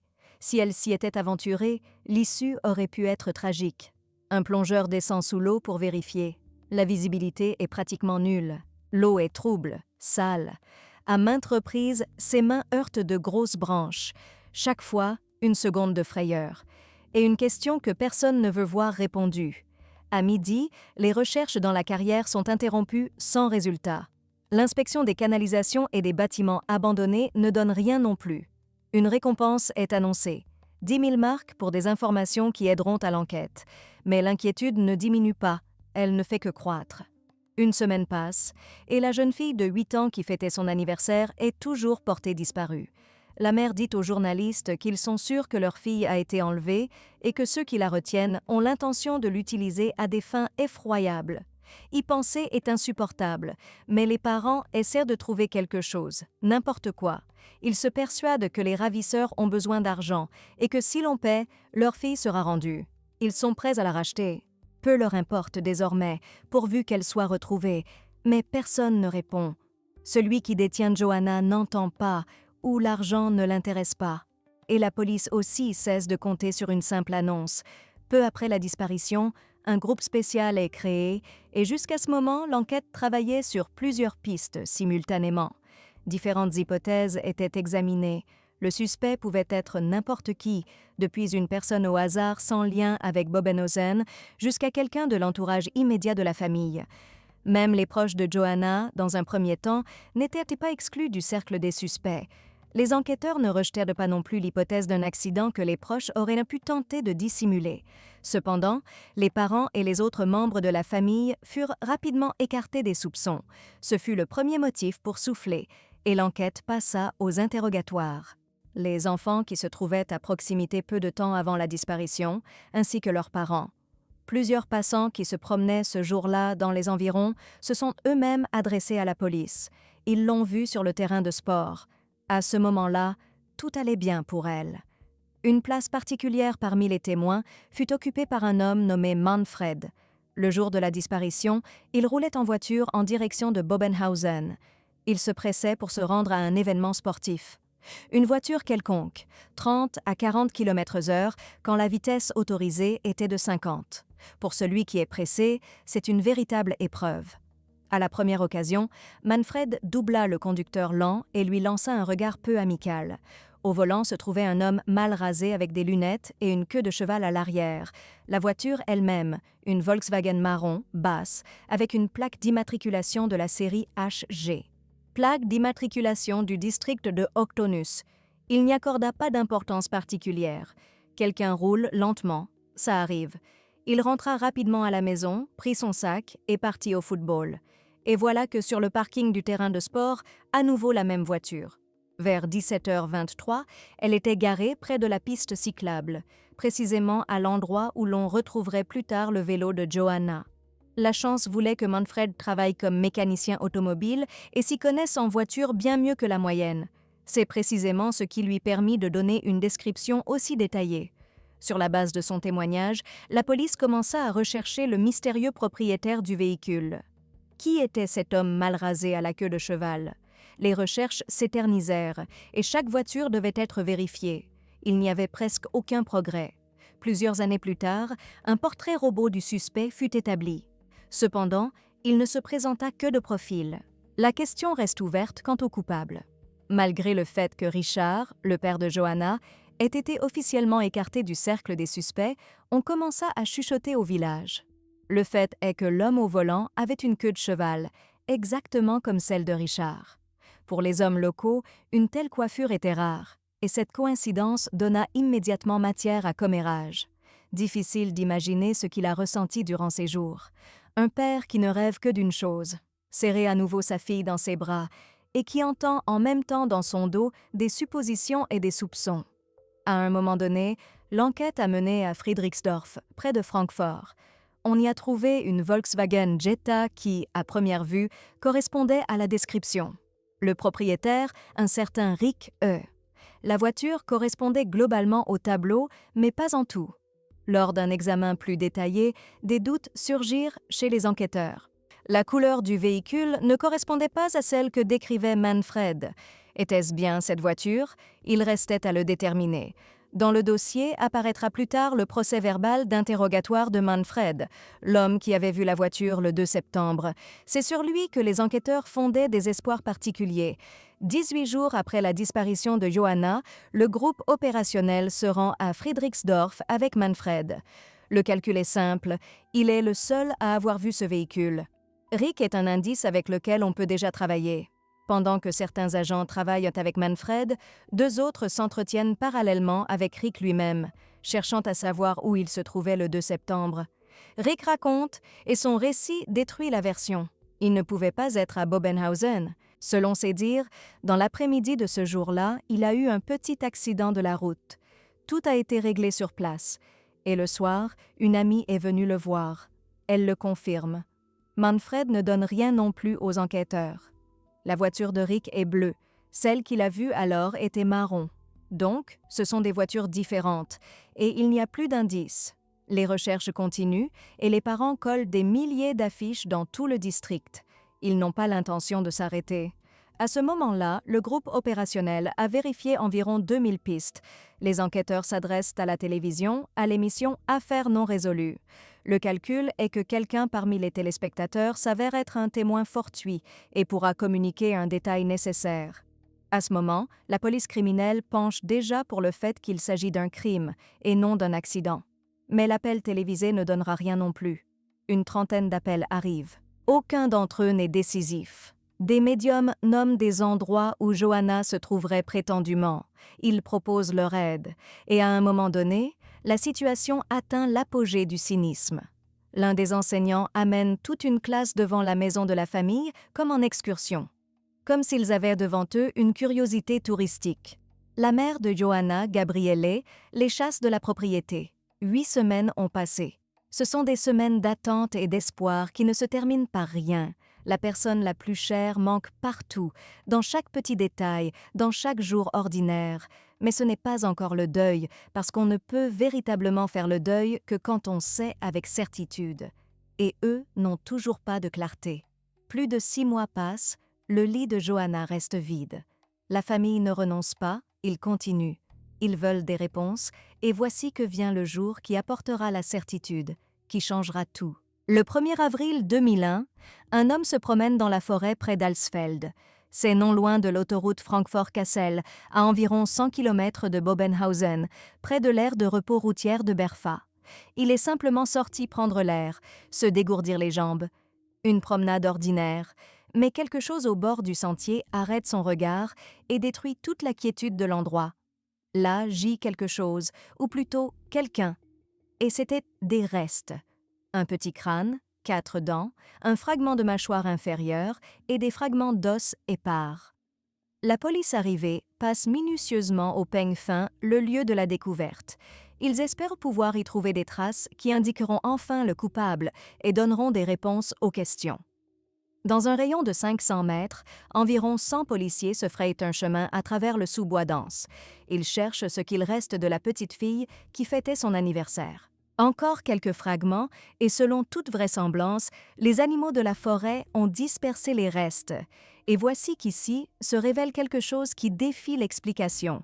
Autour de la mèche de cheveux retrouvée, du ruban adhésif est encore enroulé. Au total, les enquêteurs récoltent environ 15 mètres de scotch de 2 types différents, ruban d'emballage marron et ruban armé argenté. À quoi ressemblaient les dernières minutes? Quel rôle jouait ce scotch? Ils parviennent également à trouver des fragments de cordes. Les chiens de service mènent les enquêteurs à des restes de vêtements, un peu plus de la moitié d'un jean et un morceau important d'un t-shirt avec Mickey Mouse. Le 1er avril, la police compose le numéro de la famille Benke. Ils doivent leur annoncer que les pires craintes sont peut-être confirmées. Plus tard, la mère de Johanna, Gabriele, avouera qu'à ce moment-là, elle a eu le temps de penser. Et si c'était une blague du 1er avril? Le soir même, la police criminelle arrive chez la famille. Le groupe d'enquête spéciale sur cette affaire apporte des photographies des lambeaux de vêtements retrouvés. Plus tard, il dira qu'en 30 ans dans la police judiciaire, ce jour fut l'un des plus difficiles de sa vie. Les parents regardent les clichés et les reconnaissent immédiatement. Ce ne sont pas simplement un pantalon et une chemise, ce sont les vêtements de leur Johanna. La mère dira plus tard qu'ils ont vécu pendant 7 mois dans une tension permanente, oscillant entre désespoir et espoir, mais ils ne se sont jamais permis de baisser les bras. À ce moment-là, les enquêteurs ne doutent plus. Le 2 septembre 1999, Johanna a été enlevée, et ce qu'on a trouvé dans la forêt, c'est le point final de l'affaire. Cet endroit, selon leurs convictions, n'est pas le lieu du crime. On l'a simplement amenée et abandonnée là. Le père Richard ne parle presque pas. Sous ses yeux, une fatigue profonde et un chagrin. Il allume une cigarette après l'autre et prononce une seule phrase. Maintenant, les parents ont une confirmation officielle. Le test ADN ne laisse aucun doute. Gabriele dit que l'espoir a tout simplement disparu. Maintenant, elle sait où est sa fille. Mais la ramener est désormais impossible. Pendant 7 mois, il restait au moins une chance. Maintenant, il n'y en a plus. Pour les habitants du petit village, tout ce qui s'est passé est inconcevable. Ils étaient tous si proches. Quoi qu'il se soit passé là-bas, cela s'est passé tout près. Gabriele se tient dans un tailleur pantalon noir. Un chapeau noir à large bord projette une ombre sur son visage. Elle regarde vers le bas. À côté, également en noir, son mari se tient et essuie les larmes sur sa joue. Aucun parent au monde ne devrait vivre cela. Mais les questions restaient sans réponse. Pourquoi avait-il fait cela? Pourquoi l'avait-il simplement laissé dans la forêt, sans l'enterrer, sans essayer de dissimuler les traces? Manquait-il de temps? Craignait-il d'être surpris? Ou bien tout cela lui était-il tout simplement égal? Tout concordait sur la chronologie, sauf un détail. Le scotch était resté plusieurs mois dans la forêt et pourtant une empreinte y était restée. Les traces de la forêt sont transmises. Les enquêteurs placent des espoirs particuliers précisément dans le scotch. Devant les criminologues se dresse une tâche peu aisée, démêler 15 mètres de ruban froissé et collé et prélever de chaque centimètre toutes les fibres et traces possibles. L'une des spécialistes prend la décision de commencer par le fragment le plus court afin d'obtenir un résultat quelconque le plus rapidement possible. Elle déroule soigneusement une section du ruban. Et là, première découverte. Un fragment d'empreinte digitale est visible. La question est de savoir s'il est capable de mener l'enquête à celui qui a fait cela. Et le problème, c'est que le ruban est resté plusieurs mois dans la forêt et la nature a fait son œuvre et la qualité de l'empreinte laisse à désirer. Cependant, en plus de cela, sous le microscope, on découvre encore des fibres. Peut-être qu'elles y sont arrivées depuis un tapis, par exemple le revêtement de sol du coffre d'une voiture, et parmi elles, on identifie des fibres acryliques, un matériau largement répandu dans les années 90. On en faisait des pulls duveteux, on tricotait des gants, on recouvrait des sièges automobiles, les indices se sont rassemblés, mais il n'y a rien à quoi les comparer pour l'instant. Pas de suspect, pas même de cercle approximatif de personnes. Juste une poignée de fibres et la moitié d'une empreinte. L'enquête établit un portrait psychologique du coupable possible. Un homme, vraisemblablement âgé de 20 à 40 ans, avec un intérêt pour les pratiques de ligotage, vivant probablement à proximité. Et voilà qu'environ 2,5 ans après la disparition de Johanna, une file d'attente se forme dans la maison communale de Bobenhausen. Les habitants locaux et les arrivants des villages voisins, tous à peu près de l'âge correspondant au profil établi. Ils donnent volontairement leurs empreintes digitales. Ainsi, plus de 800 personnes sont vérifiées. Et la plupart d'entre elles viennent de leur plein gré, par compassion pour la famille et par désir d'aider l'enquête. Le père de Johanna dit que pour beaucoup, c'était une évidence. D'autres expliquent leur participation. Ils veulent que le crime soit élucidé. Certains viennent pour leurs proches, pourvu qu'une personne dangereuse soit derrière les barreaux. Sur le village, à cette époque, planait apparemment une lourde tension. Les gens se regardaient avec suspicion. Les parents s'inquiétaient pour leurs enfants. À un moment donné, la famille de Johanna ne tient plus et quitte le village. Ils ne sont jamais vraiment devenus des leurs ici. Et l'idée que derrière tout cela puisse se cacher quelqu'un du coin ne donne pas de répit au père. Il y revient encore et encore, mais comme cela apparaîtra plus tard, Johanna ne sera pas la seule. Le cauchemar se répète. Julia a aussi des cheveux blonds. Et elle a également 8 ans. Lorsqu'elle disparaît sans laisser de traces, le 29 juin de la première année, ce jour de vendredi, elle joue paisiblement sur une aire de jeu, puis disparaît directement de son village natal de Bibertal-Rodheim. Quelques jours plus tard, à environ 45 km du lieu de la disparition, parvient un signalement d'une découverte. Ce qui a été retrouvé avait été brûlé. Le visage est presque méconnaissable, cependant, l'expertise ADN ne laisse aucun doute. C'est Julia. Comme l'établira plus tard l'enquête, l'issue est survenue le soir même où elle a disparu. La mère de Johanna ne pouvait se détacher d'une pensée. L'assassin est tout près. La personne qui pleurait avec eux, qui participait aux recherches, qui prononçait des paroles de sympathie. C'est précisément lui qui savait où il ne fallait pas chercher. Rayon de 50 km, Bobenhausen, Bibertal, l'endroit où on a retrouvé Johanna, le lieu de la mort de Julia. Tous les points s'inscrivent dans un même cercle. Et cela ne pouvait pas être une coïncidence. Dans l'affaire Julia, la réponse est venue plus tôt. Son assassin s'est avéré être un voisin. Thorsten W., 33 ans, celui qu'on voyait constamment, qui travaillait comme employé administratif à l'université de Gießen, qui était marié et élevait son enfant, discret, calme, poli. En 2003, le tribunal a prononcé la réclusion à perpétuité pour ce qu'il a fait à Julia. L'enquête a alors également vérifié s'il existait un lien entre les deux affaires. Les filles avaient le même âge, se ressemblaient extérieurement, mais la ressemblance s'arrêtait là. Aucun indice, aucun recoupement. Qui que ce soit qui se trouvait derrière la disparition de Johanna, c'était une autre personne. Et il restait toujours en liberté. Gabriele ne renonçait pas. 3 ans après que sa fille a été retrouvée, elle s'est à nouveau adressée publiquement aux gens. Dans une lettre que de nombreuses publications ont ensuite citée, elle écrivait « Pendant 3 ans, nous pleurons notre enfant. Vous avez mis fin à la vie de notre Johanna vivante, joyeuse, espiègle. Faites de nous ce que vous voulez, répondez à nos questions, aidez-nous. S'il vous plaît, répondez. » Et là aussi des mots qu'il est impossible de lire sans gravité. Code 4. En 2006, la police a créé un groupe de travail spécial, l'a baptisé Jaguar. Et un seul objectif, retrouver le conducteur de cette voiture. Les copropriétaires des véhicules ont reçu une invitation et devaient donner leurs empreintes digitales volontairement. La question qui flottait alors dans l'air, un meurtrier viendrait-il à une telle procédure? Parmi les autres figurait sur la liste Rick E., celui-là même qui avait déjà été exclu des suspects auparavant.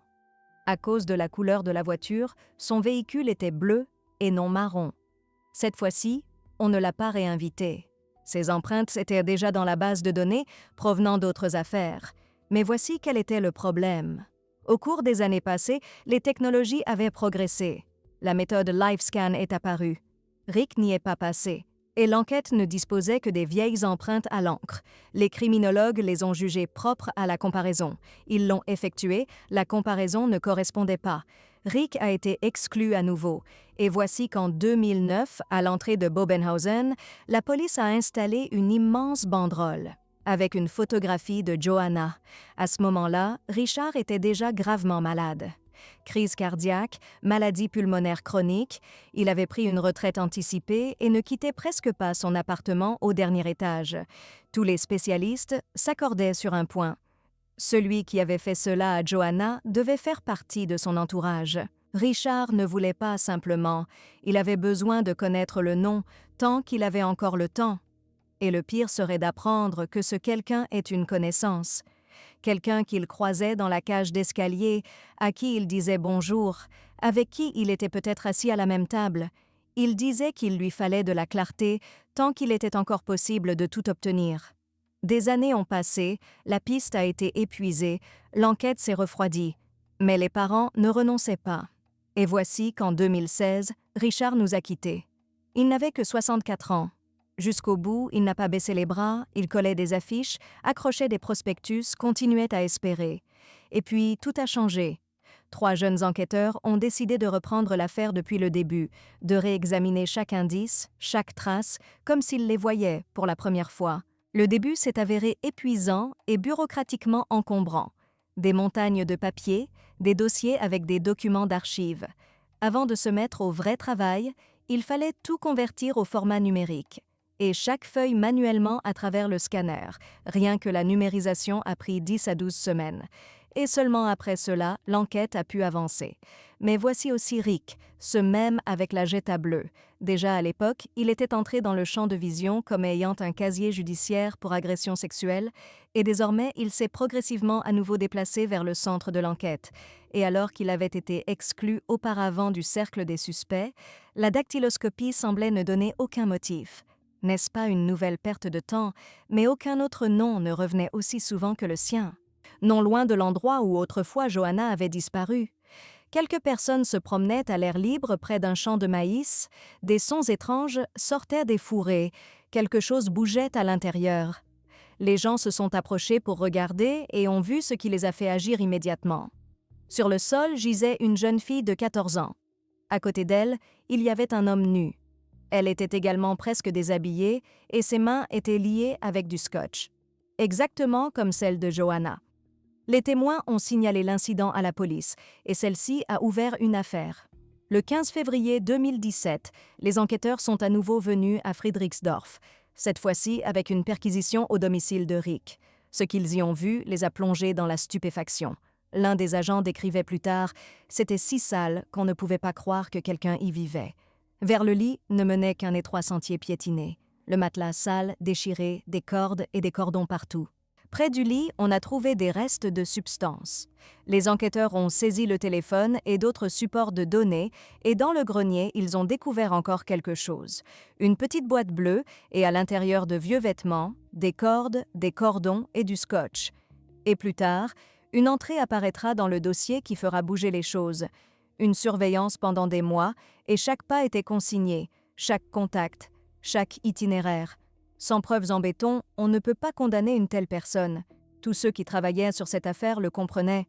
Comme le décrira plus tard une des enquêtrices, ils ont essayé de l'étudier entièrement, de la naissance à aujourd'hui. Ils ont retourné chaque parcelle à la recherche d'un indice. Le parcours de vie a été dressé de manière détaillée et circonstanciée. Et voici ce qui est important. Rien qui expliquerait comment cet homme a grandi pour être capable d'une telle chose, on n'a pas pu le trouver. Les conditions anciennes semblaient tout à fait normales. Et pourtant, un casier judiciaire.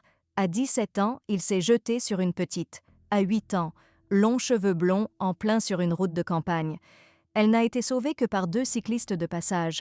Dans un autre épisode, Rick était accusé d'agression sur une fillette de 11 ans. Pendant que la police continue la surveillance, on apprend du nouveau. Ce qui ne devrait pas être. Des pages contenant des contenus d'agression sexuelle envers les plus jeunes.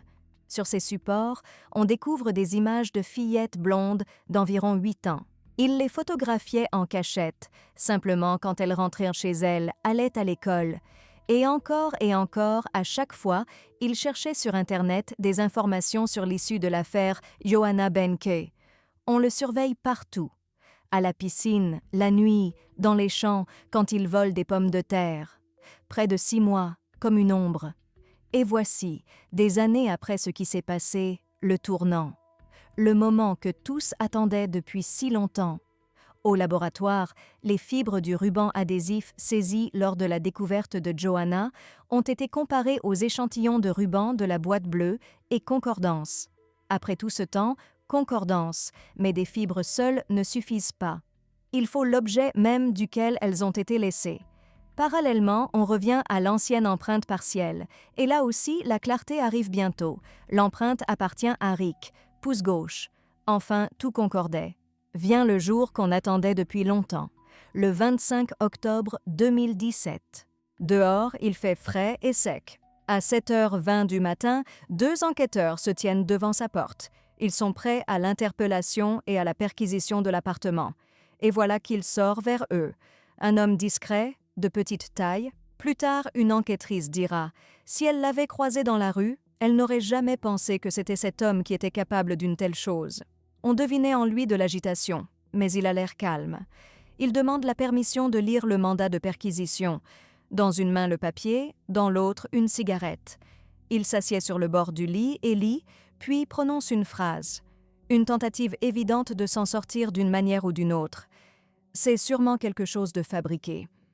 Les enquêteurs font comprendre qu'il ne s'agit pas d'une invention. Il s'agit du départ de la vie de la vraie petite Johanna. Eric répond « D'où sortez-vous cela? Foutaise totale.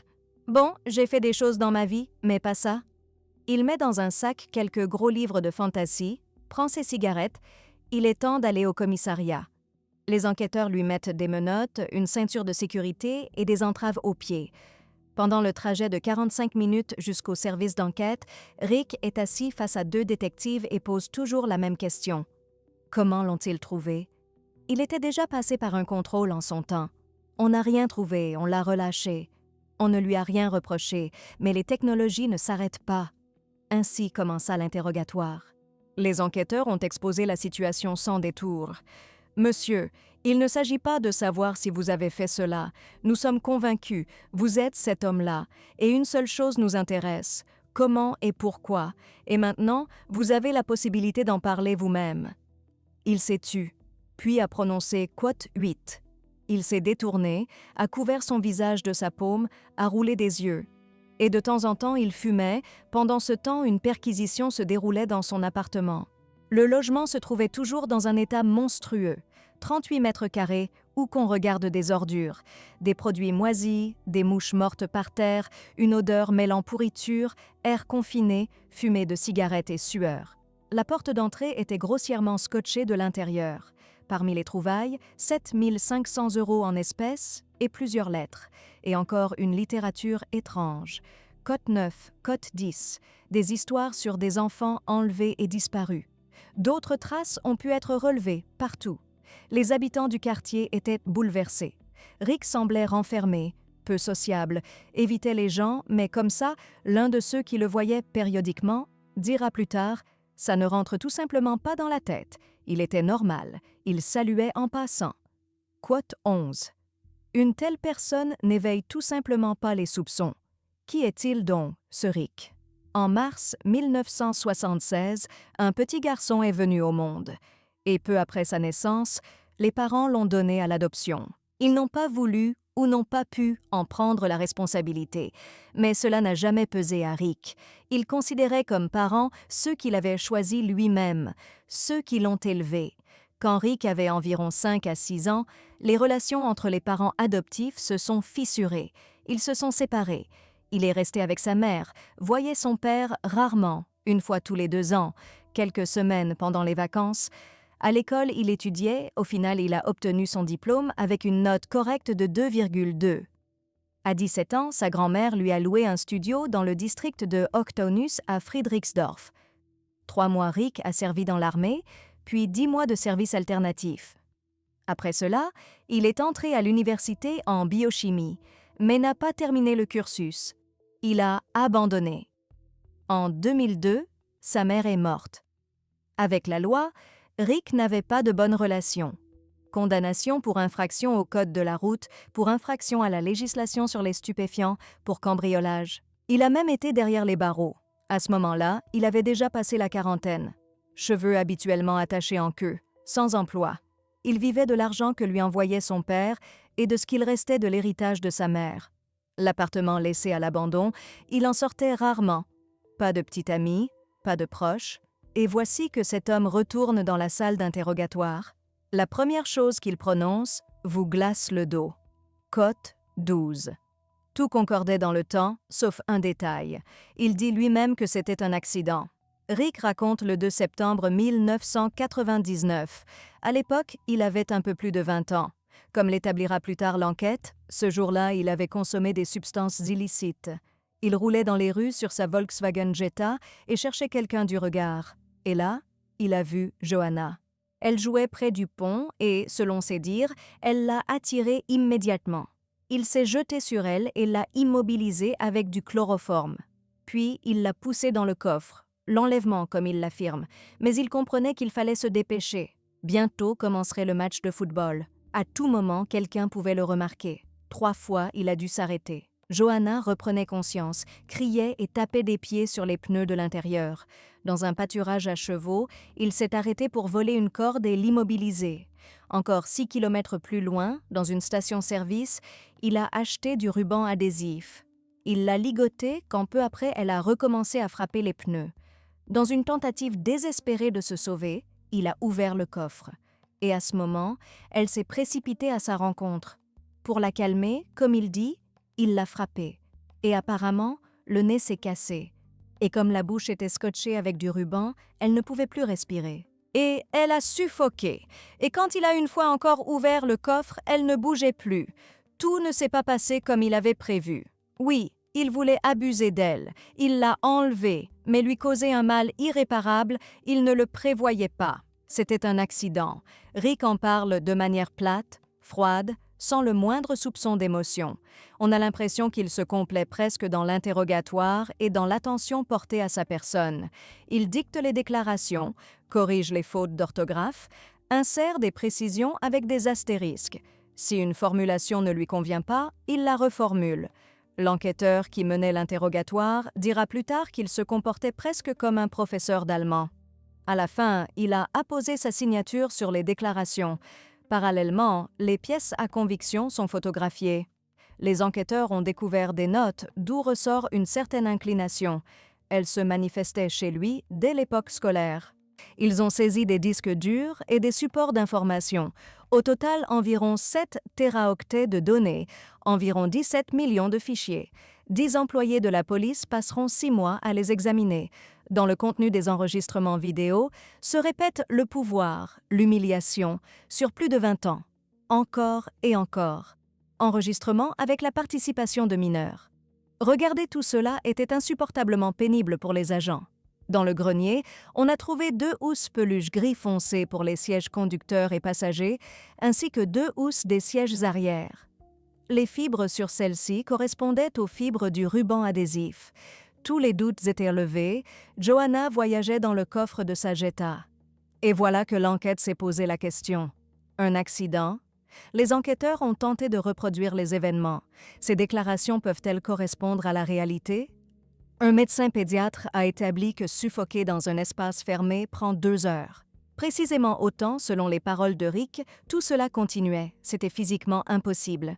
Les enquêteurs ont également essayé de reproduire comment il enroulait des mètres de scotch autour de la tête, prétendument sans couvrir le nez. Il s'est avéré que cela aussi était irréaliste. Il avait enroulé le ruban autour de son visage 20 fois. S'effondrer définitivement. Ses déclarations se sont effondrées tout de suite. Rick affirmait qu'il était allé spécialement chercher du scotch dans un autre magasin, mais selon la chronologie qu'il avait lui-même nommée, c'était physiquement impossible.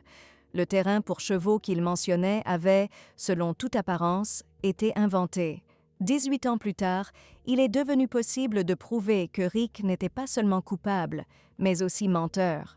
Et voici qu'au même moment, au milieu et à la fin des années 90, dans la même région, se produisaient des histoires similaires. Les enquêteurs se sont demandé si la même personne ne se trouvait pas derrière elle. Melanie Frank avait 13 ans quand, le 16 juin 1999, elle a disparu sans laisser de traces. Blonde, elle était sortie acheter des cigarettes pour sa mère à un distributeur et n'est pas rentrée à la maison. Et en 2008, dans la forêt, on a trouvé que ses restes. Cette affaire reste toujours non résolue. Il y avait aussi Annika de Hofheim. Pour son 11e anniversaire, elle avait reçu un chien. Et le 10 septembre 1996, elle était partie acheter quelque chose au magasin. Et elle n'y est jamais arrivée. On ne l'a toujours pas retrouvée. 2 disparus, à peu près à la même époque que Johanna. Cela pouvait-il être Rick? Dans son appartement, on a découvert des vêtements d'enfant.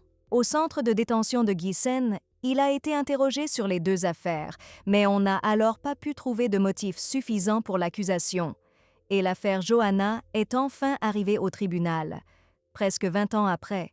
À ce moment-là, elle aurait eu environ 27 ans, au tribunal régional, de petite taille, avec des lunettes, queue de cheval, menottes.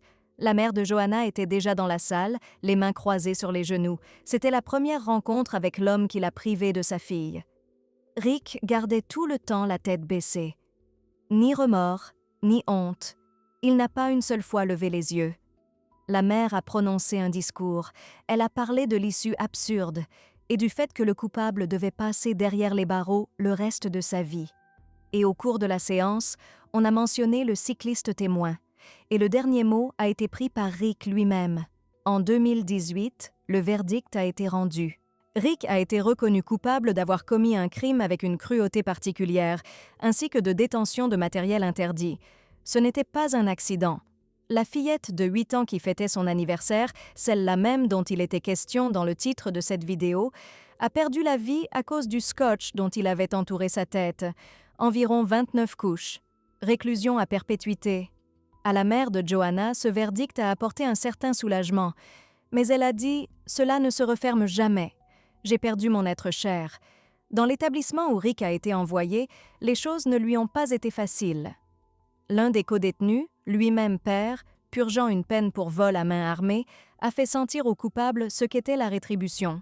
Mettez des likes, abonnez-vous à notre chaîne, écrivez en commentaire ce que vous pensez de cette vidéo. À bientôt.